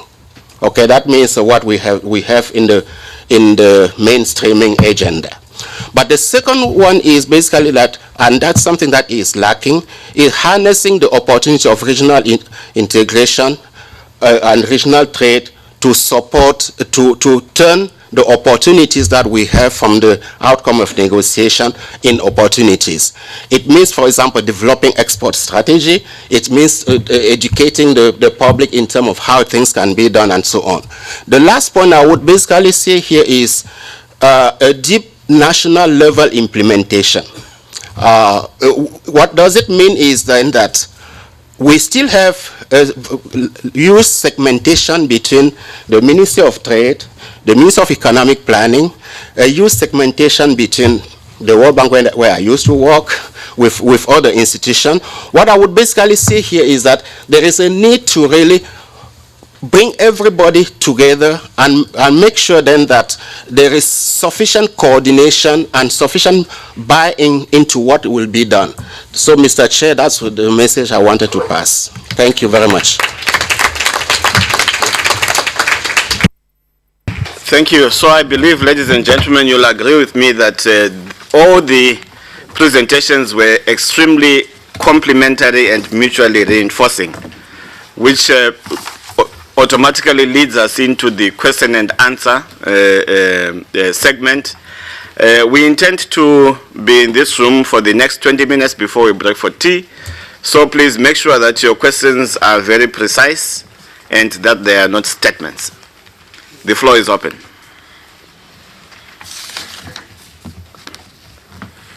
I see there are no questions. Not so fast. Yes. Yes, sir. Thank you, Mr. Chairman. I think the question goes to Sandra regarding the EPA and its application. Sorry, perhaps just... My name is Nana Osei-Bonsu, Chief Executive Officer of the Private Enterprise Federation, the Business Council of Ghana. We're responsible for almost all the sectors. The application of EPA, we understand that if you add value to any of the raw materials that we're going to export, they command taxes or tariffs. Semi-processed goods will command 5%, finished goods to command 10%. Well, if that's the case, then we are being relegated to the levels where we can only export raw materials. Is that the case? How do we convert EPA from a trade agreement into a development agreement to assist us to develop our infant industries and address our post-harvest losses? Those are my questions, sir. Thank you.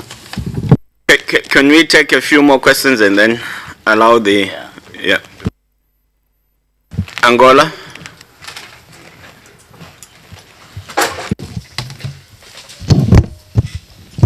Merci beaucoup, Monsieur le Président. Thank you very much, Mr. Chairman.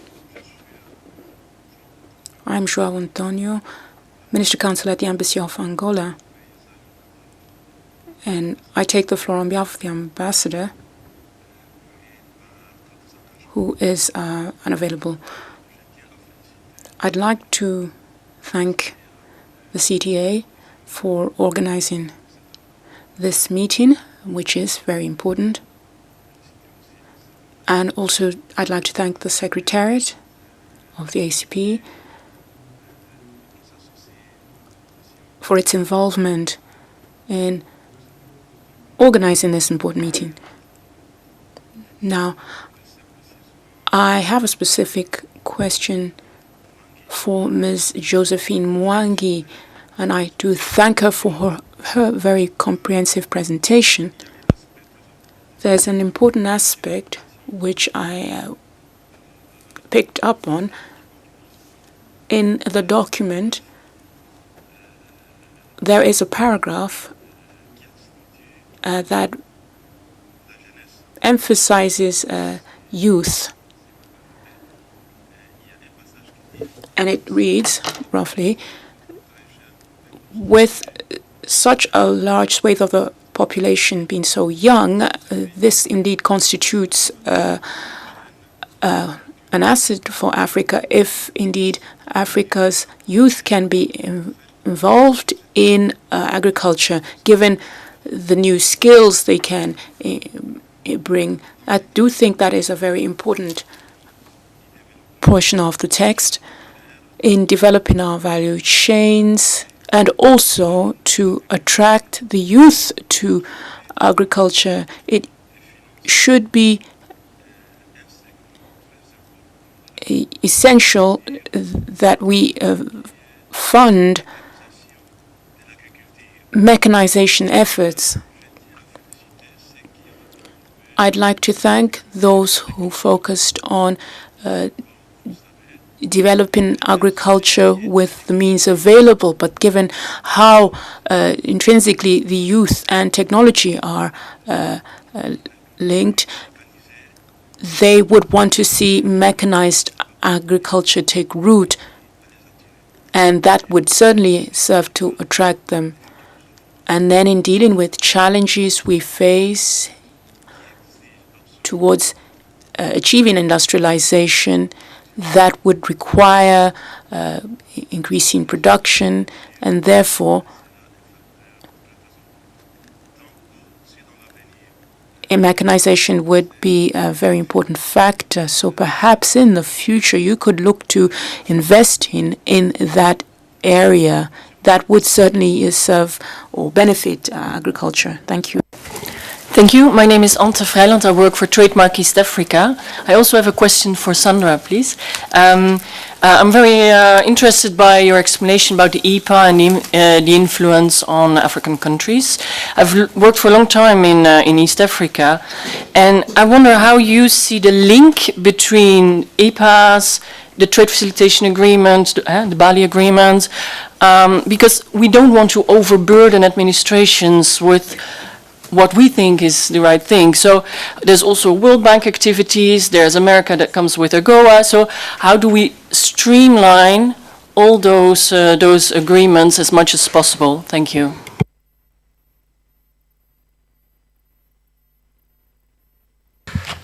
Yes, any more questions?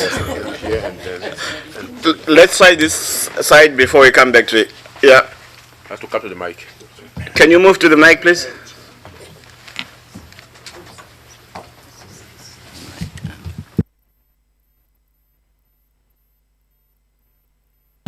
Good morning, everyone. My name is Maxime Divos. I work for the Belgium DFI, BioInvest. I'm quite new to the development world, but I see you've mentioned what are the drugs for the lack of regional integration. You mentioned lack of infrastructure, lack of services. But to me, there's one point that is missing, is the CFA zone, which to me appears like a significant drag to the country's competitiveness. And I have to say I'm quite surprised that this has not been mentioned in the discussions this morning. Thank you. Thank you. Yes, Mr. Sunga. Thank you. My name is Ishmael Sunga. I work for the Southern African Confederation of Agricultural Unions, SACAU. Just a couple of points. I think one of the issues we need to address fairly and squarely is the issue of the distribution of value that is created through trade. Particularly speaking from the farmer's perspective, the producers. If one looks at the benefits flowing from trade, rarely do they come down to the primary producers where the initial value is created. And it is much more sitting with the traders and others. So farmers' cry normally is that, yes, we supply, but the one who takes the cream is up. So rebalancing the distribution of the value coming from trade in order for trade to spare the development at the initial stage is fundamental. And for that to happen, then one requires infrastructure that is going to enable farmers to produce more efficiently and more in large volumes. And that infrastructure then requires a lot of roads, a lot of communications, and a lot of other requirements. So that needs to be addressed. Then related to that is the issue of, there was a remark that we tend to have a piecemeal approach to addressing issues. I think, yes, we need to be much more comprehensive because the integration is not on trade. It is on standards. It is on policy. It is on infrastructure. It is on communication. So we need really to see integration related to trade in its very broad perspective. Otherwise, we won't achieve the value that we want to achieve. Last question. Yes, yes, sir. You have the floor. Thank you. Michel Lavolée, Public-Private Partnerships Europe. I would just want to throw in the discussion. What I haven't heard yet is climate-smart agriculture. which is clearly part of the challenge of today, bringing to smart solutions and smart partnerships. I think that if you're calling for a multi-stakeholder process, you need partnership mechanisms in order to bring the stakeholders to discuss what they can do together, not talk separately. There's a lot going on at that level, in particular with the African Development Bank with its 5 pillars. And an example is risk mitigation in agriculture and climate. Those are very strategic issues that can produce good results. Thank you. So basically, we have had some a number of questions. I can allow Ghana. That's a question from Ghana, and can go to. Okay. Right. So basically, we have had a number of comments and questions, and the questions were mainly directed at the ladies, but who can blame the those who question? They want to hear your voices again to respond to the issues about youth involvement and how we can assist with things like mechanization, and also to assure us that, Sandra, that the EPAs are not meant to perpetuate some kind of patterns or trends in trade. Josephine? Yeah. Thank you very much for your question, which was both the question and a comment. Yes, the African Development Bank has one as one of its flagship Enable Youth program. And in Enable Youth program, what we are proposing is to get especially the youth who have gone through university education, they have got degrees, and they cannot have jobs. Then we put them back and train them in business development. Business development, because we are not expecting those youth to just go and do agriculture, farming with the hoe and the like. We would want them to look at agriculture as a business where they can intervene at the level of production, at the level of seed distribution, at the level of transportation, at the level of agro-processing. Anywhere along the value chain, we would want the youth to be involved. But as you have said, the issue of mechanization, we have, if you look at the enablers I had indicated in my PowerPoint presentation, I have also indicated the mechanization program is key for us to be able to address the level of the value chain of the increased productivity. So we are addressing mechanization very much, and that is why any youth would want to be involved in agriculture and wanted to be maybe involved in agricultural production, would help them after they are trained to access resources from the commercial banks. We are not lending to the youth directly. We are telling the commercial banks, you have got the resources, and these are the people we have trained. We are going to guarantee you 50% of your losses. If they are default in the people you are going to, because we know them, we have trained them, if there is a default, we are going to pay you 50% of what we lose. And we think by that way we can be able to bring more people, more commercial banks into the agriculture sector, and also resources, leverage more resources.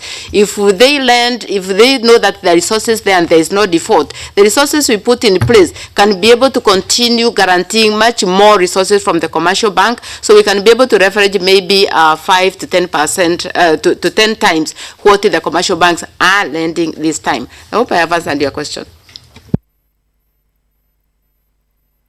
Yes, Sandra. So thank you for the questions. There is another word which is not pronounced here this morning, and which we support quite heavily from the EU, which is energy. Without energy, you don't have, I would say, in the docks, the facilities to export fruit. It's as simple as that. So energy is a word that we need to put next to agriculture too, because that is something.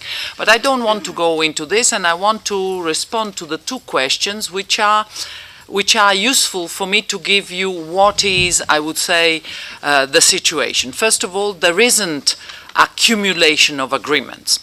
And in a sense, if you are living up to the customs trade facilitation agreement, that solves the problem for EPA. You don't need to do some special customs facilitation for EPA, God forbid.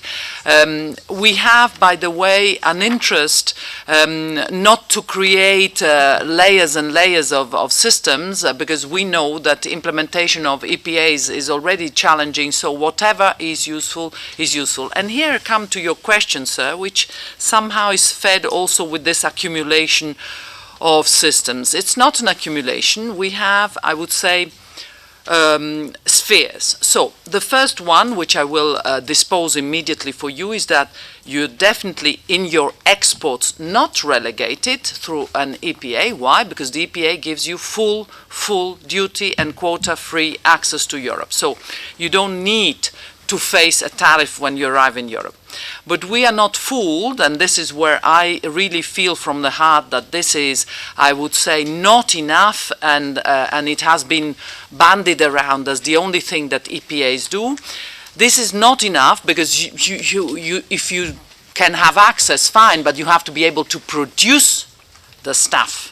That's to say, to live up to the quality, to the sanitary and phytosanitary, I would say, provisions. So you don't have the duty, but you need to have support back home to be able to export to us. And here, I would say, I zoom onto the SPS, sorry for the jargon, SPS issues, but there are many other issues, and I was very pleased with the description of this targeted training. You know, I think it's high time we grow also in Europe out of a mentality where, you know, training is in the void. It has to be somehow focalized. And for me, you have to see your reality as a Ghanaian private entrepreneur with, I would say, an agreement which is at WTO level, which says, well, keep all these customs procedures very small. Then you have an agreement with Europe which says, I will not apply duties to you. Next to that, you have the cooperation. But then you have in the region, and I'm talking about West Africa in particular, but this can apply to, I would say, many other regions in Africa, you have a customs union. Now, functional, dysfunctional, we may go into these details, but the customs union is key. And I will explain why. When you are giving, I would say, access to Europe, so you have access into Europe for free, I would say duty-free, quota-free, but when we as Europeans come there, there's a whole section of products that are excluded, and for a good reason, because they're sensitive, because they have lots of value addition. In general, you know, we didn't get access for, I would say, textiles. I was always against getting access there, because that's a very job-producing sector, so I don't want to impact on that.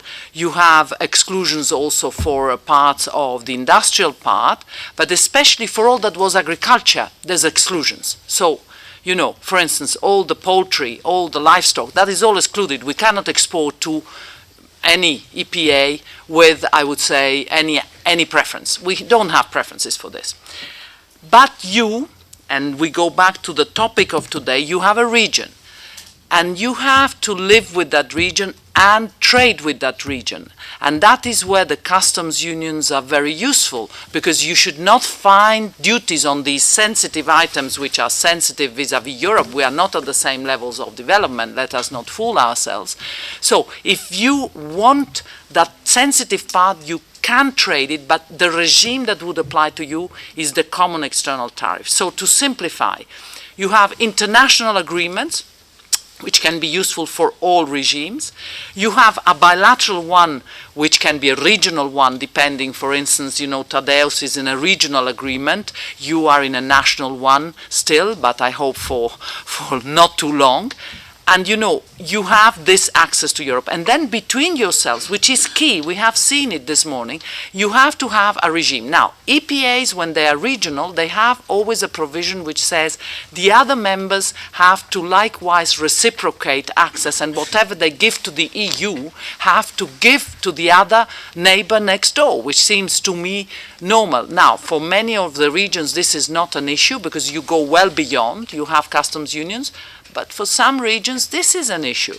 And to be frank, we need to understand that the EPAs may not solve this problem unless there is a political will. So the trading between the partners of an EPA, let's say African or in another region, is very much politicized. It's not in a simple trade dimension, you know.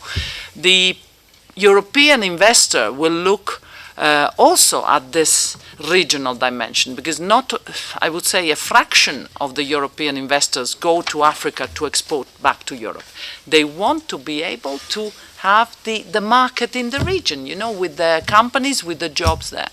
I hope I was clear, because it's a very complex structure, but it's not accumulation of agreements, it's complementarity of them. Yes, just less than a minute if you want to respond. Yes, I don't think I satisfied with the response. The key question is, if I'm exporting raw material A and I add value to a semi-processed product, it commands 5% tariff. Zero. It commands zero. Sorry to interrupt you, I was not clear and it's my fault. Okay. In Europe you have free access, no duties, no quotas for Ghana, for Zimbabwe, for all the guys who signed the EPA. So no, you don't have that. My question is not a quota. My question, I'm still going back, is does it command additional tariffs from A to Z, zero? No, on that I'm very comfortable, no. No, I'm not talking about exclusions. We do know that there are exclusivities and others. Yeah. We offer you 100% access for anything you can produce. Let us not confuse the two sides of the coin. You give me limited access into Ghana, yes, and I'm fine. Yes. But from Ghana to Europe, you export duty-free. For instance, a product which is heavily taxed, which is tuna, it's at zero. It's a zero. You come in. Okay, can I intervene there? We are really running behind time. We will break for coffee exactly 10 minutes. So I suggest you grab your cup of coffee and please find your way back here so that we can go into panel 2. I really want to thank our presenters, and can we give them a round of applause?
Please, colleagues, if we can sit, because the second panel is as interesting as the first one. And now, Chair, Ambassador of Guinea is waiting, which is not... Please.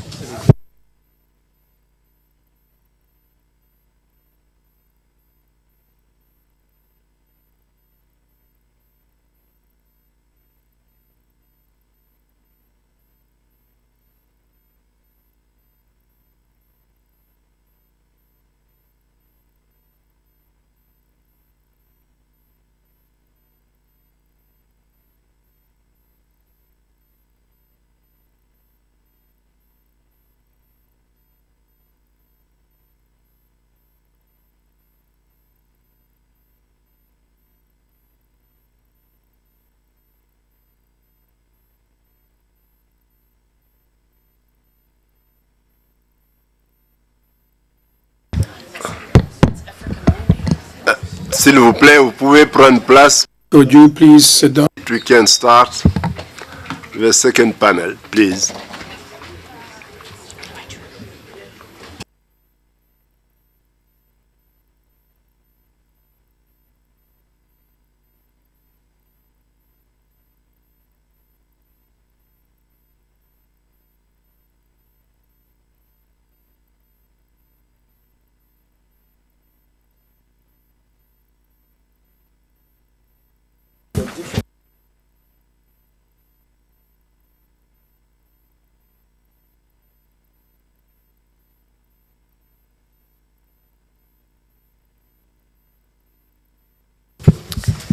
Ambassadeur, oui, on va reprendre. C'est toujours un problème de les faire revenir du café. J'avais proposé qu'on n'ait pas de café, mais...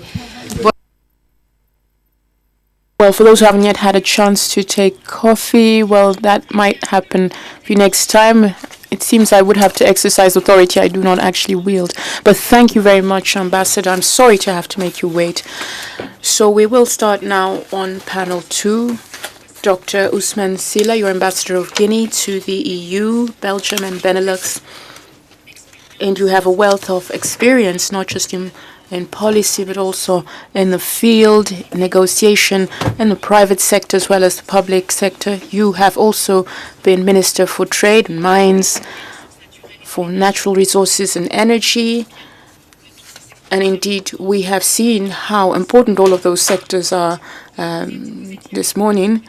So you have been with us before, you know the format of the briefings, and I'm certain that the panelists in the second part of our activity will be just as disciplined as the others. I also wanted to point out that the Director of DEVCO had sought to be with us in spite of his very heavy schedule. Thank you very much, Ambassador. Chair.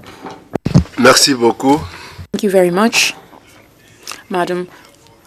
And let me start by thanking the CTA, who, with the Secretariat of the ACP and other organizers, came up with the idea of organizing the Brussels briefings, which are always very interesting.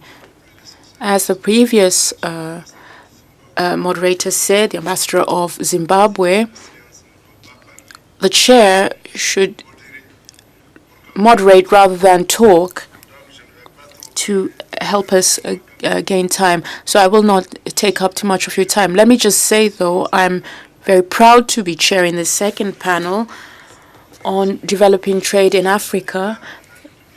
Since our president, the President of Guinea, President Alpha Condé, was recently elected President in office of the African Union for 2017. So this year, Guinea will be chairing proceedings at the African Union, which means that we in Brussels will have quite a role to play together with other colleagues from the African Union. And so it is quite a fortunate coincidence that I was chosen to co-chair. We wanted to focus now on implementation of regional trade, successes and opportunities. We will be looking at success stories concretely, and as well as the outlook I do think it is important to talk of the private sector and the public-private partnerships. Without further ado, I give the floor to the first speaker, Annette Mutawe, Deputy Regional Director of Trademark East Africa, and she will discuss growth opportunities for the East African region. Welcome and thank you. Thank you, Chair of the panel, Your Excellencies, ladies and gentlemen. We're delighted to be invited to this discussion. Thank you very much, CTA, for this opportunity where we will share our experiences. I will talk very briefly about Trademark East Africa for those that may not know who we are.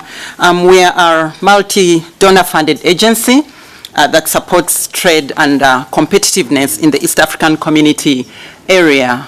We have a regional and national presence in all the East African community countries and in Arusha, and we are funded by the donors that you see on the screen, for whom we are extremely grateful. We had a budget for $560 million between 2010 to 2017. Ideally, we've been identified as the largest Aid for Trade program, and we are proud of that. We've defined a strategy too that will run from July 2017 onwards to 2022.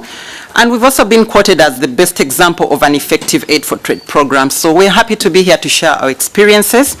Our key areas of work are in three key strands. The first one, which is increased physical access to markets, where we've built border posts in the East African community area. We've built 13 border posts, converting 6 of these into one-stop border posts.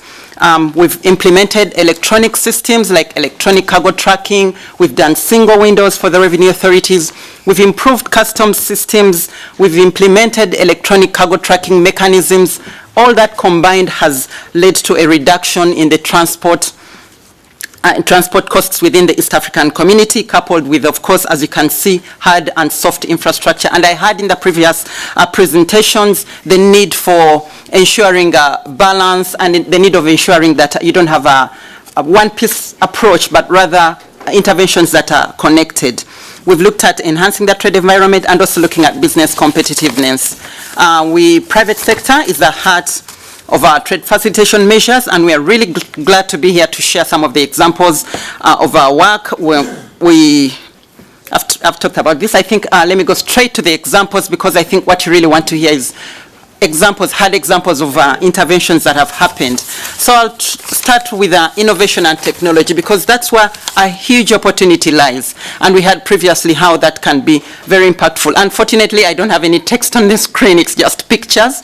But that is to illustrate one of the interventions that we have supported, which is a group of an woman entrepreneur who started linking small business women to owners of trucks.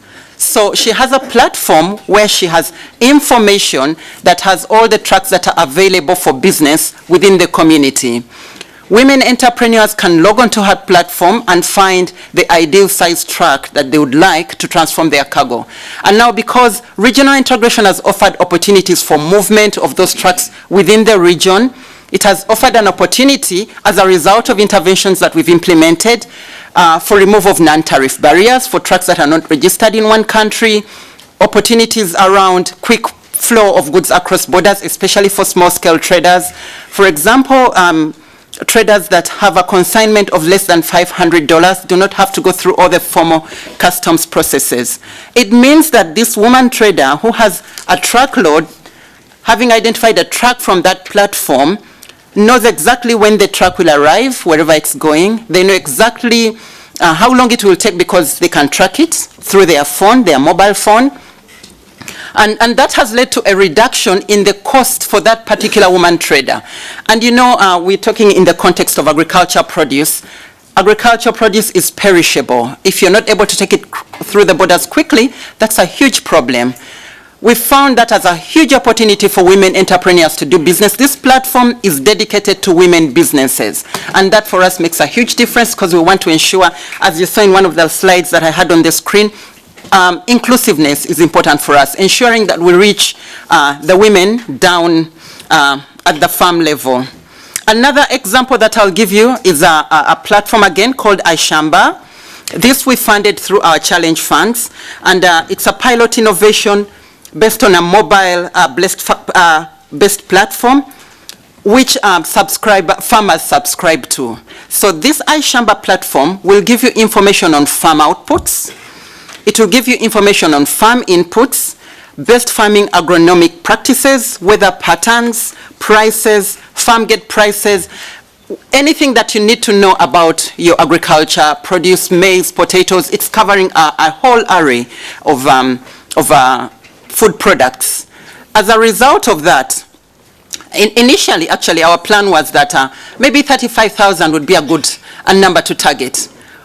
The platform has over 100,000 farmers subscribed to it, and they've seen an increase in their prices year on end by 5%. So prices have continued to go up. They can decide to sell or not. This takes me to what the Secretary General spoke today.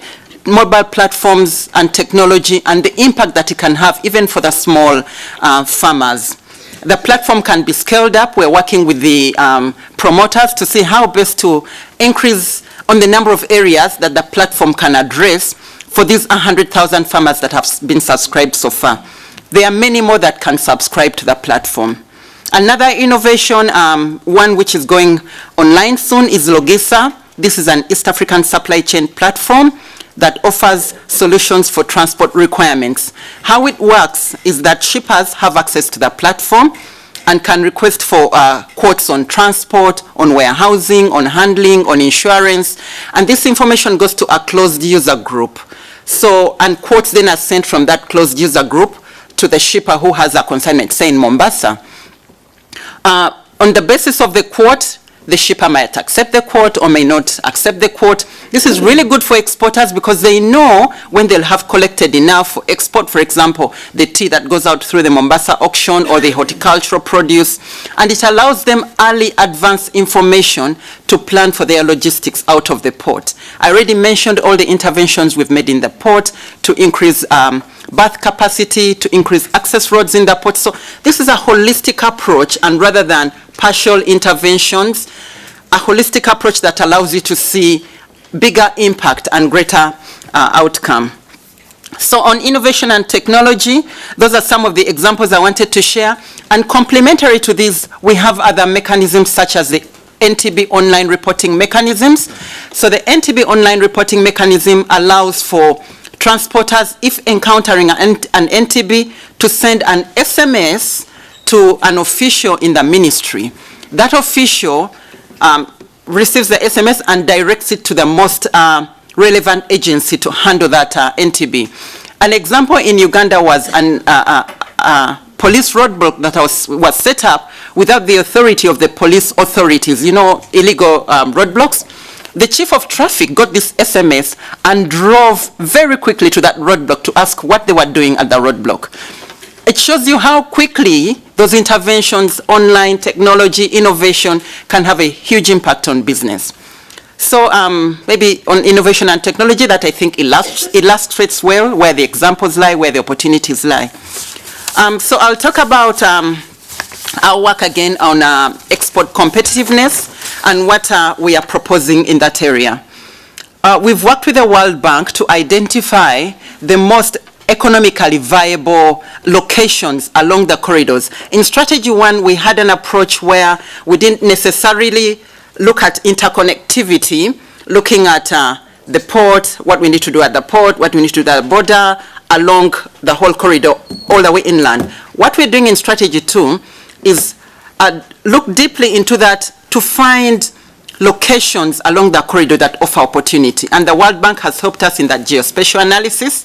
And we've come up with key sectors. For example, in Mombasa, we've come up with garments, agribusiness, and logistics. We're looking at those three sectors. What are the factors that impact on competitiveness, say on agribusiness? And in agribusiness, we've also identified particular subsectors therein.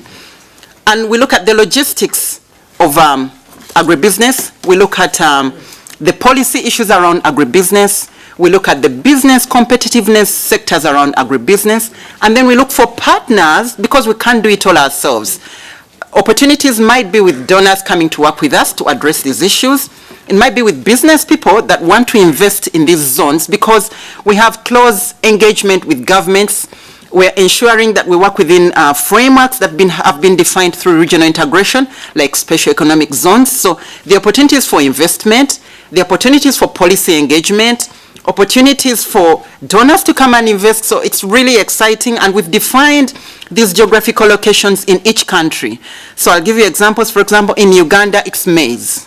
We're looking at maize, looking at the Kisumu, and not just Uganda, but Kenya, looking at the Kisumu area and the potential for maize, the potential for fisheries. And while we're not really into production, there are people that are good at that business. We're looking at the logistics for that. How does maize then move from that Kisumu area across the border for export into Kenya or for export beyond the East African region into the Comesa region? We've looked at honey for Rwanda. Taking honey in Rwanda all the way to the shelf, what must we do as a growth hub initiative? And this whole initiative we are referring to as growth hubs. We've looked at shea butter for South Sudan. That's an activity where women are actively involved, and it has, we all know the potential, high potential for shea butter. In Burundi, we're still defining the sectors, but agribusiness is a good one. I'm being asked to complete my presentation. It's all very exciting, and I'm happy to discuss this further with those who might be interested in knowing more about these sectors. But overall, great potential, we're excited, and we thank all the governments that have been cooperative and the donors that have worked with us. Thank you very much.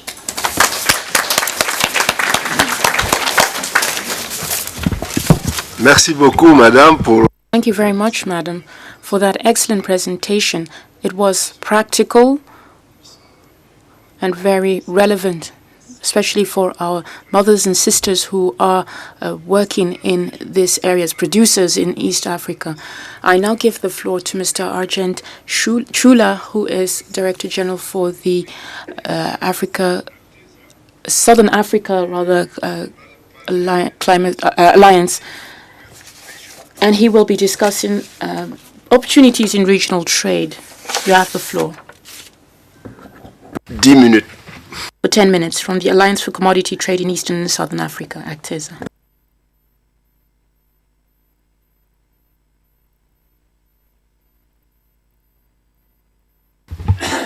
You have the floor, Chair. And thank you for coming.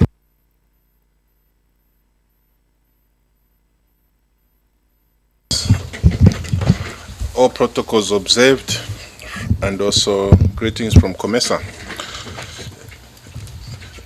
We are looking at the subject of opportunities in regional trade, focusing on agriculture. We have a fancy word, we are calling it catalyzing the African Green Revolution. And the main challenge, which I think most of us are aware, is that we have low productivity as a result of many factors, mainly because of soils, seed, and farm management practices. These are just basic principles on agricultural development. And the picture you see there, it just depicts a problem statement that is around agriculture. You can see that field, there's poor seed, there's also poor soils, exacerbated with poor farm management. I think we are looking at the holistic picture of what we can do with agriculture. To us, agriculture development and food security is a product of a successful trade regime in agriculture. So we need to have a working trade system in fertilizer, in seed, and also good practices in agriculture.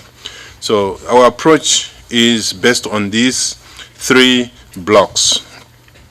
The challenges that we have a challenge between differentiating poverty, low production and productivity, food insecurity and hunger, which is increasingly understood. I think the bottom line here is to deal with the issue of poverty.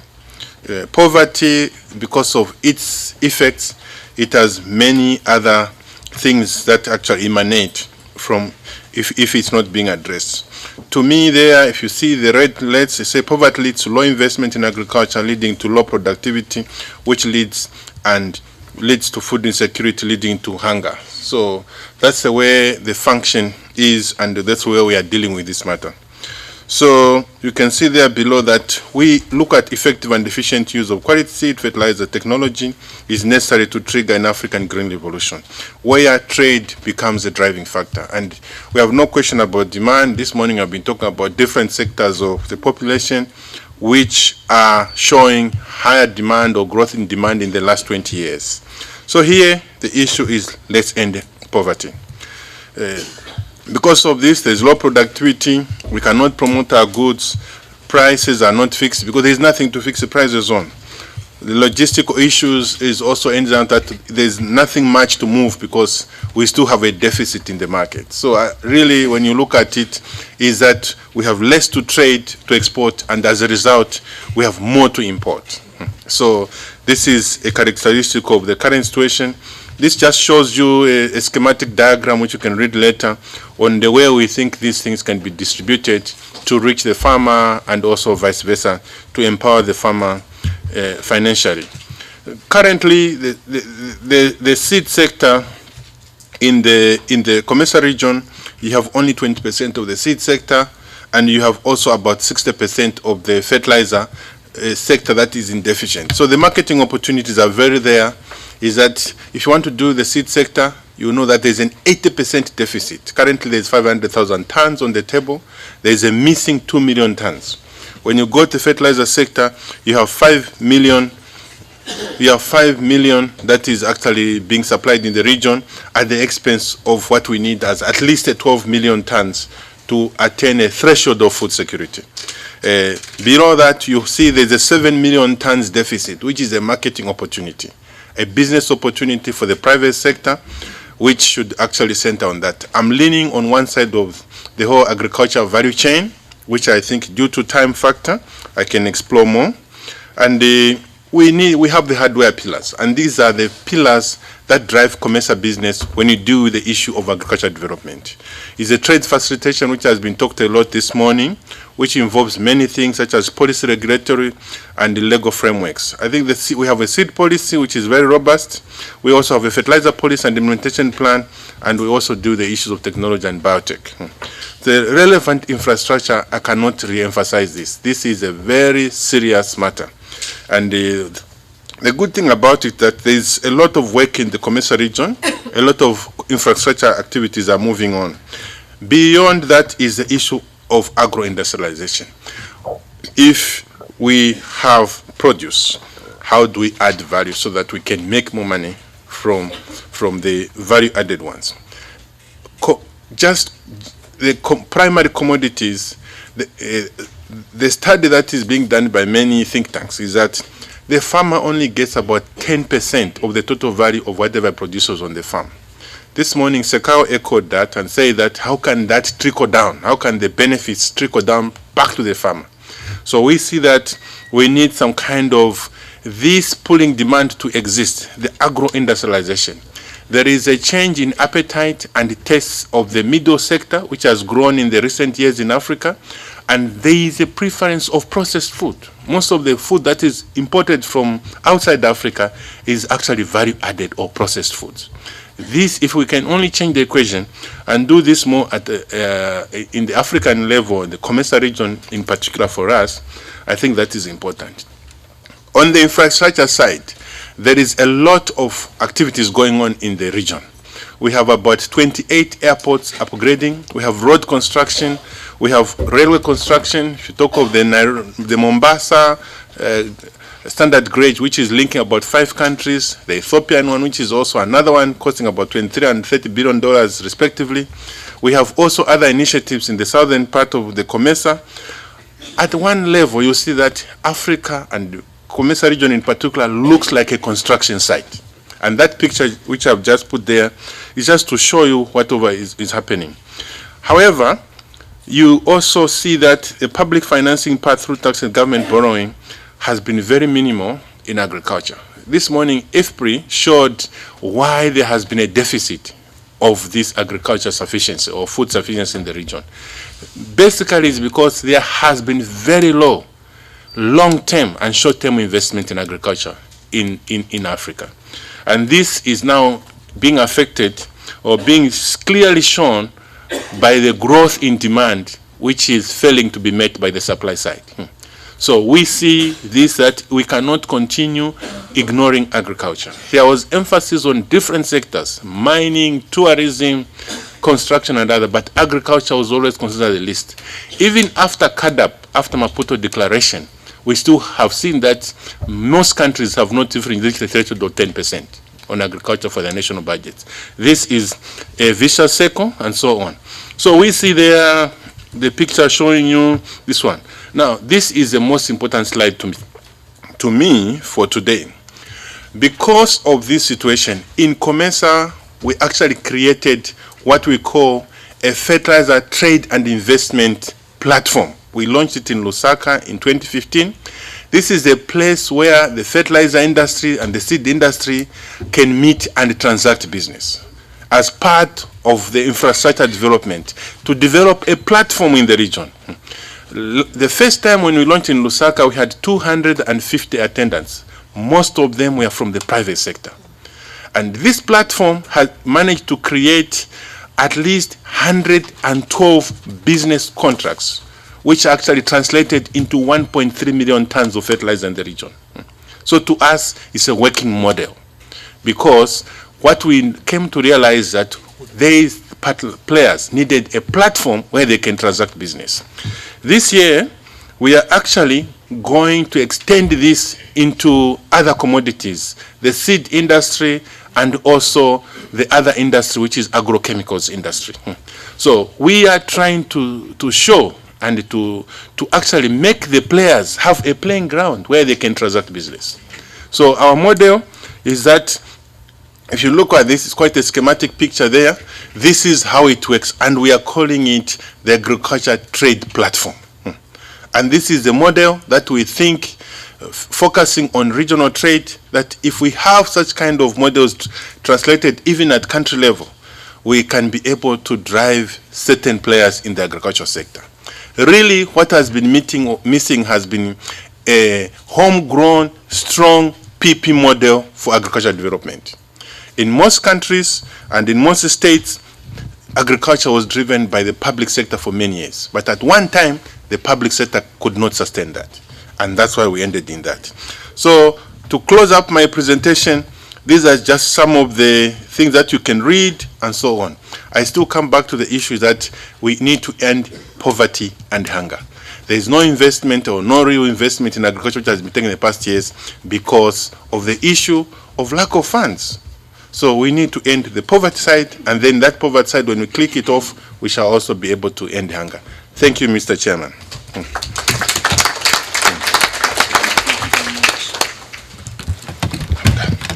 Merci beaucoup. Thank you very much, Mr. Chula, for that excellent presentation.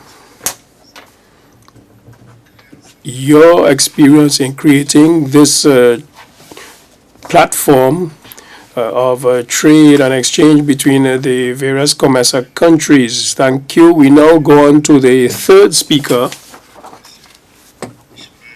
Mr. Ishmael Sunga, who is the CEO of the Southern African Confederation of Agricultural Unions, SACAU, and he will be speaking on promoting regional trade through PPPs and agribusiness development.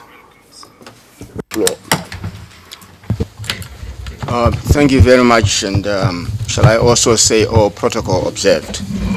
I shall not talk too much about who we are, and neither am I going to talk about the background to what I'm going to say, and just dive straight into some of the issues that are related to the private-public partnerships, particularly from a farmer's angle.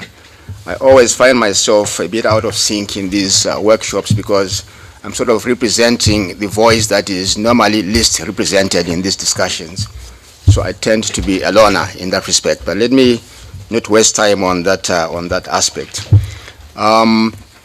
We just going to the practical example that we have to present and discuss here, and starting also by giving the basic concept of what we did. Essentially, the problem we normally face is that farmers, as we know, are at the bottom of the chain. where they have the highest risk and the lowest return. And others are benefiting at a very low cost.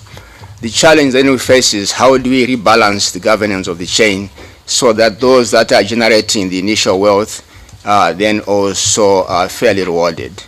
And in order to do that, in the past we have seen farmers not talking to other actors, and that has not really helped. So the idea really is to try and find a model that brings everyone together on some basic principles. One of the principles being on the principle of fairness and equity in order to derive maximum value. And what we did was essentially configure what we're calling a value chain initiative, whose main principle was to have a purposeful coming together of farmers on the one hand, input service providers, off-takers, equipment partners, insurance partners, in a very purposeful arrangement within a framework of an MOU to try and do two things. One, really look at maximizing value for each of the actors. And the second part in that respect was looking at how best to share the risk across all the different actors. It's a bit idealistic as a concept, but and we also ran into problems, but it is still worthwhile pursuing. And it had all the different configurations. I'm not going to mention the names of the organizations, and a lot of them were actually big companies. But the concept is important to look at. There's also another angle which I am pursuing in my discussion, that fragmentation is at the core of farmers' problems, particularly smallholder problems. So they're at the mercy of those that have the power in dealing with them in a disaggregated fashion. So it's part of what we need to do to be able to extract value from them. The second part really being that part of the issue is the value chains are broken. So there isn't much growth that is happening there. And we see PPPs as a way of mending the broken value chains, as a way of de-risking the risks that are associated with dealing with smallholder farmers, particularly if one is in a purposeful configuration that has all the key players working together, including the farmers.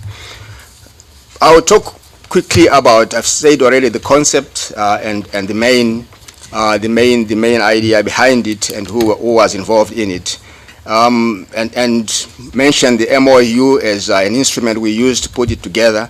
And we were driving the initiative ourselves, and we had a jockey, someone who was at the anchor, doing all the practical work on the ground, and we created a special purpose vehicle together as all the different players in it. And these are some of the results, but that's not important. What is important really for me to highlight is to go to what are the lessons that are coming from this as well as from the other work that we have done. And I quickly run down through the list as follows. We believe that PPPs can be an effective way of developing smallholder agriculture. And we believe that it is currently underutilized as an instrument for doing that. So there's plenty of scope for us to work together on that. And we also think that de-risking is a key element that is going to enable smallholder agriculture to move. And if everyone pulls together their risk, then that will make the burden a bit lighter, and we all move together in a direction that we all benefit. We also believe that there is a lot of PPPs that have been happening historically a long time ago, but the narrative at the moment is much more focused about how big global companies are working with the smallholder farmers. And we believe there's need for research actually to look at some of the models that have existed time immemorial, I may say, and look at how best we can improve on them. It has been much more about the big companies. Maybe the big companies are also benefiting from the development assistance that normally could be associated with those arrangements. The issue of farmers maximizing value is important. When you come together and say, guys, let's discuss, how do we share risk? How do we share the benefit? You are likely going to unlock a lot of value downstream to the farmers. In this model, the issue really was that normally what happens is you get the seed, you get all the inputs people produce. Everyone walks away. The banker works with the interest. The input service provider at the beginning walks away with the profit. Everyone is benefited. When drought hits, as an example, the one who is remaining with nothing is the farmer, and perhaps the banker as well. So sometimes then the banker and the farmer are looking at each other, and we know who wins in that fight. It is essentially the banker. So how best can we say, don't walk away until we have harvested? Maybe you can take your capital, but the profit element, including the interest element from the bank, should then be put together after the results. It seems a bit idealistic, but it can work, provided there are a number of conditions that I'm outlining according to our experience. The issue that is on the last bullet point, I thought it was there. Let me go on to some of the lessons again. Farmers are rarely initiators of PPPs. Essentially, they are approached by big companies and other smaller companies.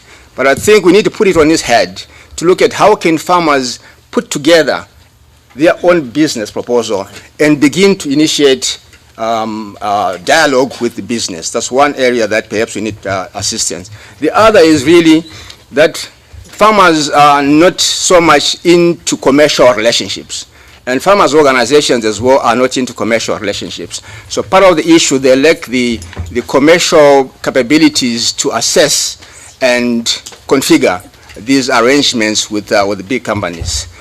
They go in normally without even doing a due diligence check on whether it is profitable or not. They just go in because it has been proposed.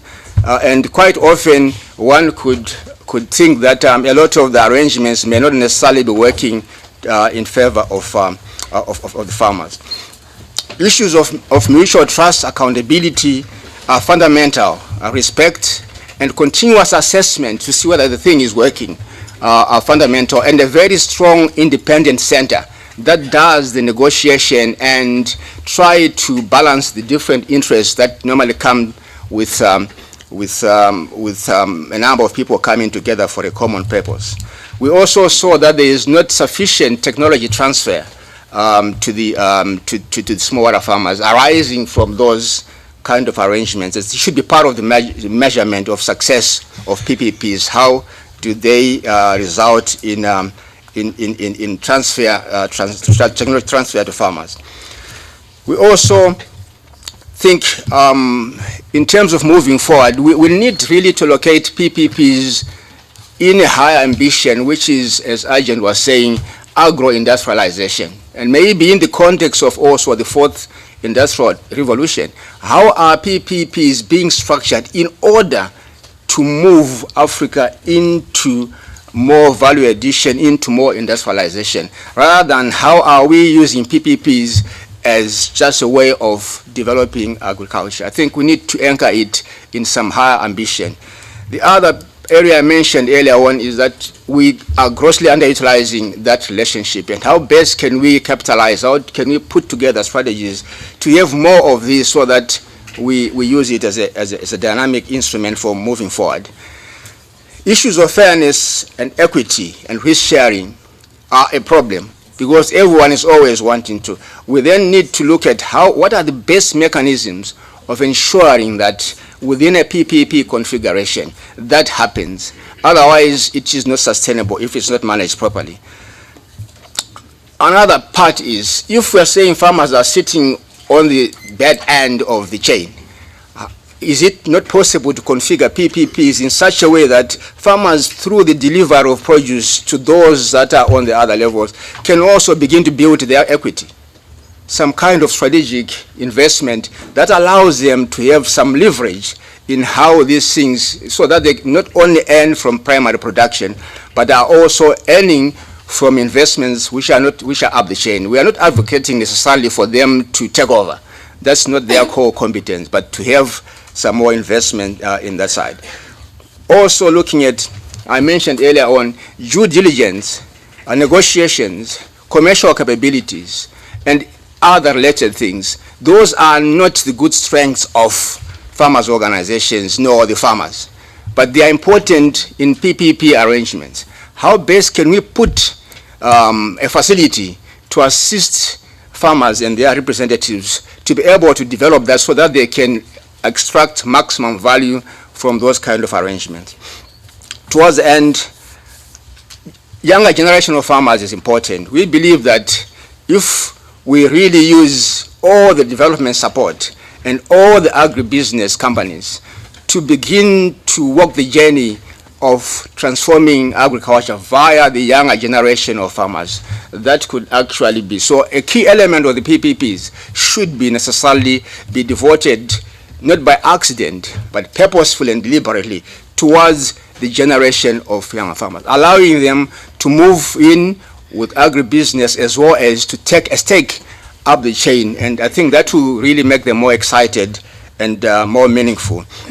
Finally, the measurement of PPPs in our view should also look at the extent to which the PPPs are resulting in farmers investing in capital terms on their enterprises, not the extent to which they are surviving, they keep on surviving, and also look at what proportion of the value created is going down to the farmer, so that we have a mechanism of checking and rebalancing accordingly. Thank you.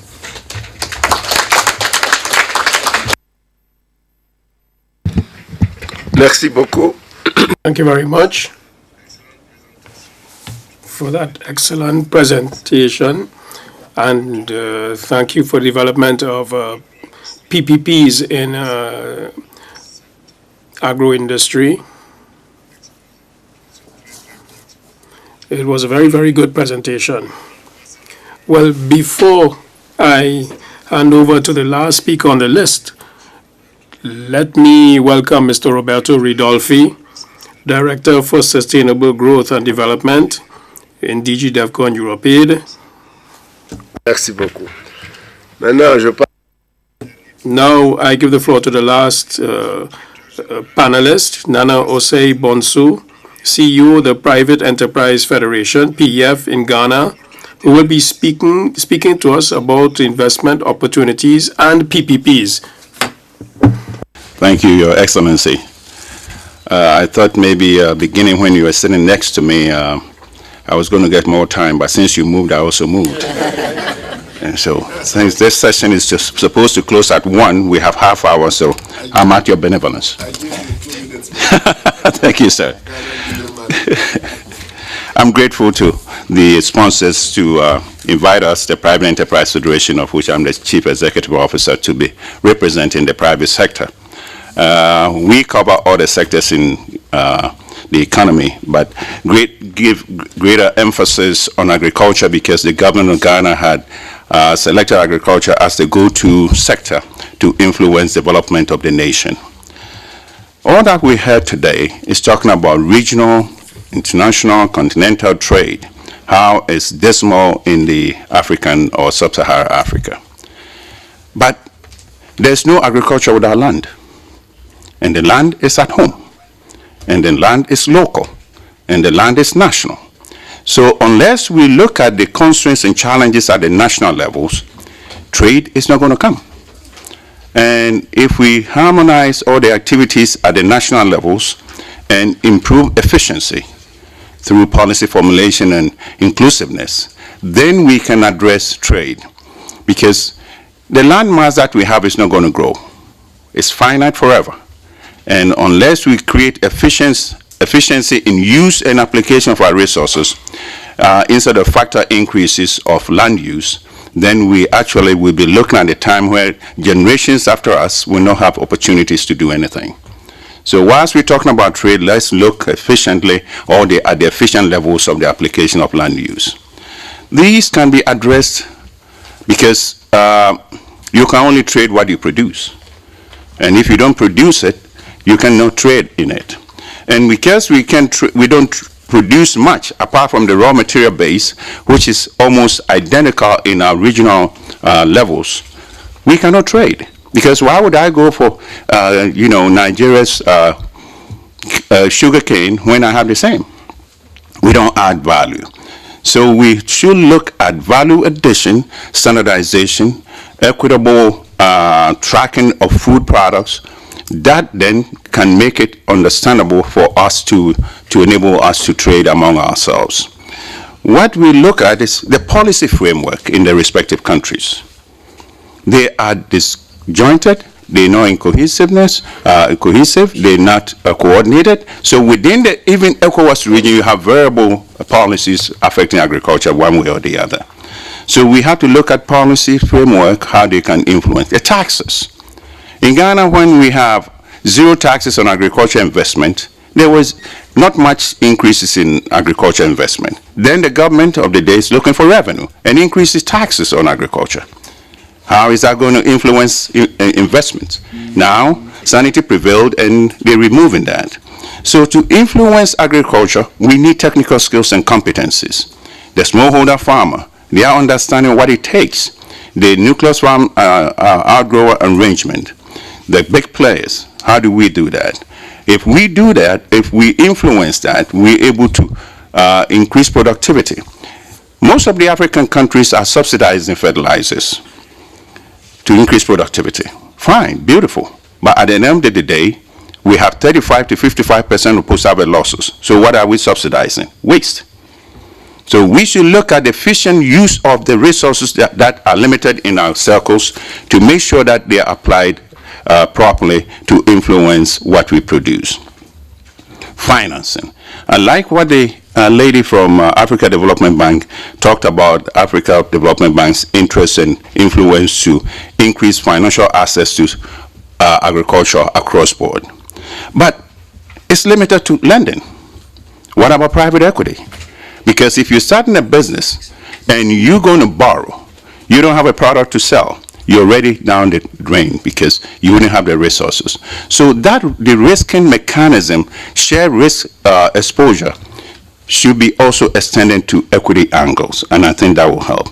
Innovations, use of the small phones to distribute information and data across board to farmers in the remote areas. If a farmer is in a remote area where there's no internet access, how do you reach them? So we have to influence IT across board to lay the opportunities and access to IT in our domestic countries. So data and mobile phone applications are useful if they can be reached and utilized. I'm not using my PowerPoint because I think almost all the things are being said and you already have access to the data, so that document so you can go home and read it. But I'm amplifying some of the various points that are raised. When I talk about the national, are they at the regional levels, at the nations, or are they at the community levels? The farm and the farmers are in the communities, in the rural areas. They don't have access to anything. And if we know, if you are in a room that no window, no doors, and you hear somebody talking about agriculture, maybe from Uganda, from Kenya, from South Africa, you think they're talking about Ghana. Because we all have the same generic difficulties, the same. We haven't done much about it. So how do we create the common platform that will allow us to harmonize our initiatives and policies? Just last week, the heads of states, in their own wisdom, created the Continental Free Trade Agreement. This is a game changer.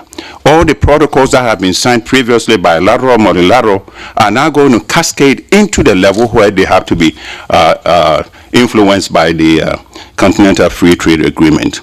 But once we're looking at that and we move into the domestic angles, we don't have inclusive domestic agribusiness chambers who will coordinate and facilitate all the difficulties that agriculture is undergoing through in our localities. If we don't have a go-to institution, we'll be talking and dancing around and nobody's going to do anything because the individual businesses is looking at their parochial interests. And the financial institutions are also looking at their interests. So this one may be making profit whilst the others are losing. So we have to have a go-to institution. That's what the African Union Commission had done for the past 3.5 years, now looking at cascading into national agribusiness chambers, which will be the focal point to facilitate and coordinate all the agricultural activities that will influence accelerated investments in agriculture. Everybody's talking about inclusive value chains. Yes, you do want to do value chain, but at the local level. Because if I do the value chain at the local level, at the efficient level, at the cost, low costs that will increase, influence my pricing at the regional level, then we can do something. What we had done at the Private Enterprise Federation, of which I am part of, we are working with Nigeria to see how we can create synergies and, angles where we influence trade. Previously, we go to our governments that this is what we want you to do, this is what we would prefer to do. Now we go in private sector. Last week I had engagement with the Nigerian agribusiness group, look at the various angles where Nigeria has competitive advantage, and then presenting what Ghana has competitive advantage. And we said, okay, we're going to import A, B, C, D from you. You import X, Y, Z from us. This way, we start a trade. Once we have an agreement, a cohesive understanding, then we go to the public sector that we are the players on the ground, this is what we agree to, and please issue the initiative and the policy framework to address that. Those are the ways of doing business the 21st century. The old times when governments thought that they could do everything, that's what resulted in where we are. Climate smart agriculture. The Private Enterprise Federation is the midst of the focal point of disseminating climate smart information in agriculture, looking at how you convert the various things to produce energy, convert to decompose, to create fertilizers. Fertilizers are one of the biggest contributors to climate change. So what are we doing about it? Do we have alternatives? Do we have other ways? And if you can convert that into electricity, without, and I think somebody this morning mentioned that without electricity, Africa is not going nowhere. You cannot do your processing, you cannot even do the secretarial functions. So electricity is critical. And if we're going to generate electricity from the old levels of power generation through thermal, we still will be increasing the global climate change. Now we look at renewables. We look at conversion of waste management to influence using agriculture raw material base. These are opportunities. And I think Ishmael talked about the PPPs. Whenever we talk about PPPs, we look at it from the big ticket items, big ticket players. The smallholder farmer, PPP arrangement to provide a market access, to provide nucleus farmer outgrower arrangement, to provide cooperative contract farming. These are the PPPs that we can do. And what is PPP anyway? Is it between public and private? Or is it between private? Or is it between public and public? And let me give you a scenario. Public and private, yes. The government is providing incentives, tax exemptions, and others to allow a private sector to do a business that will pay for itself whenever they do efficiently.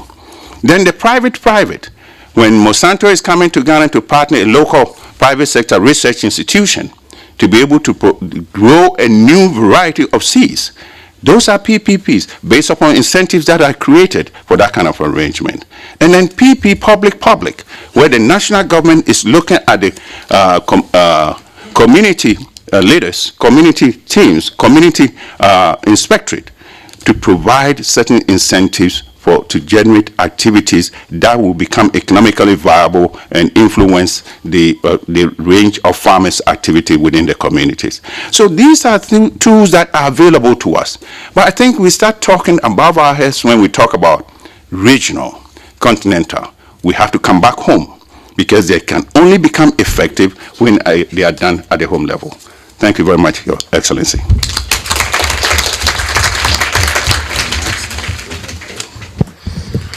Très bien, merci beaucoup.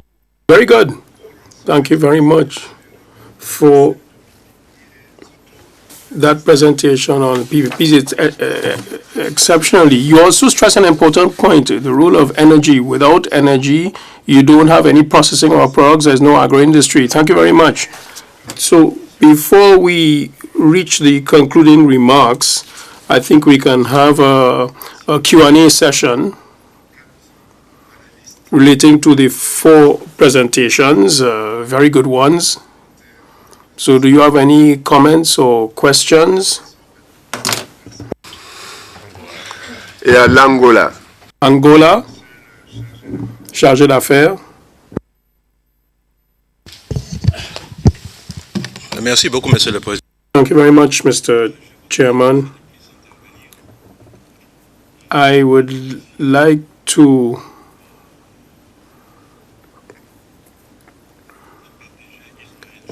thank Mr. Sunga for his very enriching presentation. During his statement, he put his finger on a matter which is dear to my heart. He spoke about drought. Now, it's an important point because there are areas where people have to tackle this scourge. It's the case of my country, Angola. There are a number of provinces where there is a widespread drought. So this requires some attention at the regional, continental, and international level. Because in such regions, unfortunately, you can't have a green revolution. Unfortunately, people living in those regions cannot develop agriculture as they want to. I have noted that at the regional, continental, and international level, not enough attention is being paid to drought and its effects.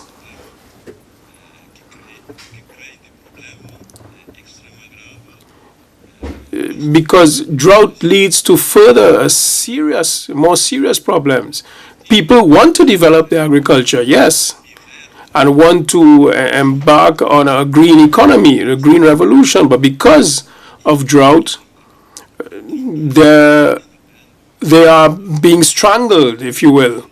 So some regional and continental initiative and international initiative is needed in terms of tackling drought. Thank you very much. Merci beaucoup. Thank you. Any other questions or comments?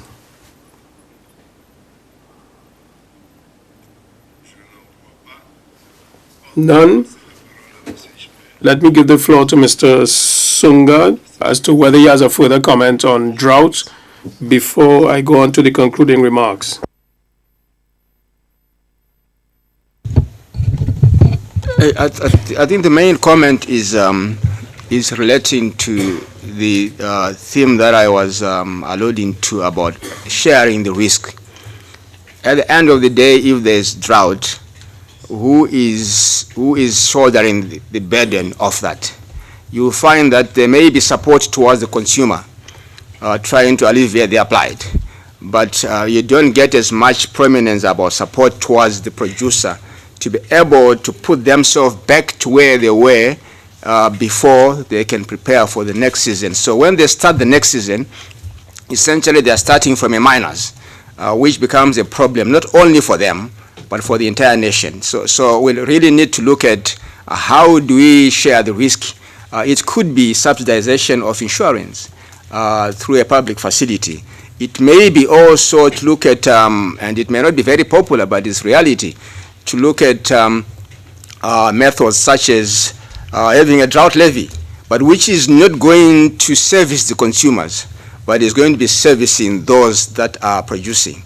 And maybe a final point, not so much related to that, which I can take advantage on to push home, is the issue of aggregation.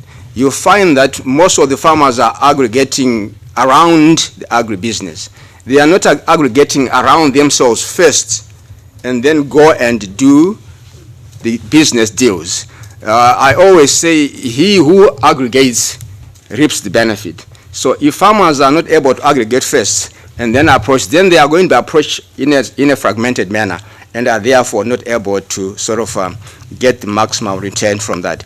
It is not so much farmers' activism. It is more about how to respect the principles of equity, transparency, accountability, and openness in however we do. Otherwise, we won't be able to drive agriculture to where we want it to be. And it can also be worse. If you don't have basic roads, electricity, as you mentioned, if you're not able to trade within your own province, your own district, it becomes a pipe dream, at least for farmers, to be trading internationally, to be trading EPAs, to be trading regionally. So these are some of the fundamentals and realities that we need to take into account, that sometimes the ABCDs will need to be taken care of before we really go those giant steps. Otherwise, we won't even get there. Merci beaucoup, monsieur. Thank you very much. Mr. Osei Bonsu. Add my 10 cents to this. In that neighborhood, you have big rivers that are flowing straight into the sea unencumbered. There's nothing wrong in getting a huge pipeline to bring the water going straight into the sea, across board, for irrigation purposes in the regional integration. Maybe one country cannot afford it, but within the region, sometimes we're building railways across the regions. Why can't we build waterways across the regions to influence the way we cultivate, the way we do agriculture through irrigation, to create more than one season instead of what we have now? So that can be done. Thank you. Merci pour ce commentaire. Thank you very much. Let me now turn to Mr. Roberto Ridolfi, who will give some concluding remarks, and if there are other questions, you can ask them. He will be followed by the director of the CTA, who will wind up, or maybe the ASG as well. Anyway, in any case, Mr. Ridolfi is here. Thank you for coming despite your heavy agenda. Thank you very much, Mr. Chairman. I just give you a brief statement, but it will be an opportunity to encourage questions from the floor. I'd also like to inform you about the latest initiatives of the Commission on this important objective. I'll speak in English. Africa faces hard economic and demographic challenges. This has two implications for agriculture. On one side, African farmers and farming in Africa needs to scale up production. On the other, transformation activities need to be up to the challenge. But with these challenges, there are also opportunities. The first one being that the market itself in the African markets are going to expand dramatically. There are forecasts of 400 million new consumers in the markets. Even some forecasts, they say 650 million of new consumers mean people that are able to spend for products. So we are not talking of commodity today. We are talking of value addition and products to the markets. Which markets? Primarily the markets of the very countries where the production will take place. So we need to ask ourselves this transformation of the economic structure. How can it happen? And this workshop today is very much in the right direction. So how to develop these regional markets? I think the economic partnership agreements is very much on regional markets as it is on foreign markets. And I hear with very, very welcoming words that the regional markets are increasing quite stably, and that is indeed encouragement for all of us. Now, the key question is therefore two words: access to finance and access to technologies. Because we do assume that with this access facilitated by national governments and by partners, please, let's not use the word donors here, okay? Let's use the word political partners with common interests, because it's fair, it's much more dignifying our relationship in on both ways, and I don't feel looking like an ATM machine. Now, on this political relationship, very key aspect is therefore the interest of Europeans, because I talk from this side of the table, to have this kind of development and to facilitate this kind of access to finance and to technologies in a very partnership manner, and therefore no patronizing, no paternalistic approaches. You know, I worked too long, 15 years in many African countries to know what has been in the past, a little bit of noise around our relationship. And today, I think we are adult in this relationship. So this rapid expansion of African markets then needs value addition, energy. I think you mentioned, the last speaker, energy. You must know that the biggest priority probably is climate change and energy. And we are involved because recently in Addis Ababa, Commissioner Mimica has been selected to represent Europe in the board of AREI, Africa Renewable Energy Initiative, which is a totally own African Union initiative, and they have decided to invite our Commissioner Mimica to be part of that. To be part for Commissioner Mimica of anything means something very concrete, means investing real money. And the real money is not in the good quantity from the development assistance. It is to be searched in the private sector. So private sector must be pushed to invest in energy access, in transfer to technology, and in agro-value transformation activities. Not the private sector from Europe or China, but primarily the private sector of African companies. And for that, of course, we will use the digital technologies, the GSM, information sharing, the farmer associations, fundamental. Many of you have seen me talking in the CGIAR, in the agricultural research circus, talking about impact. With a research that ends up in a book is not good for us in this room today. It's good for professors, but not for us today here.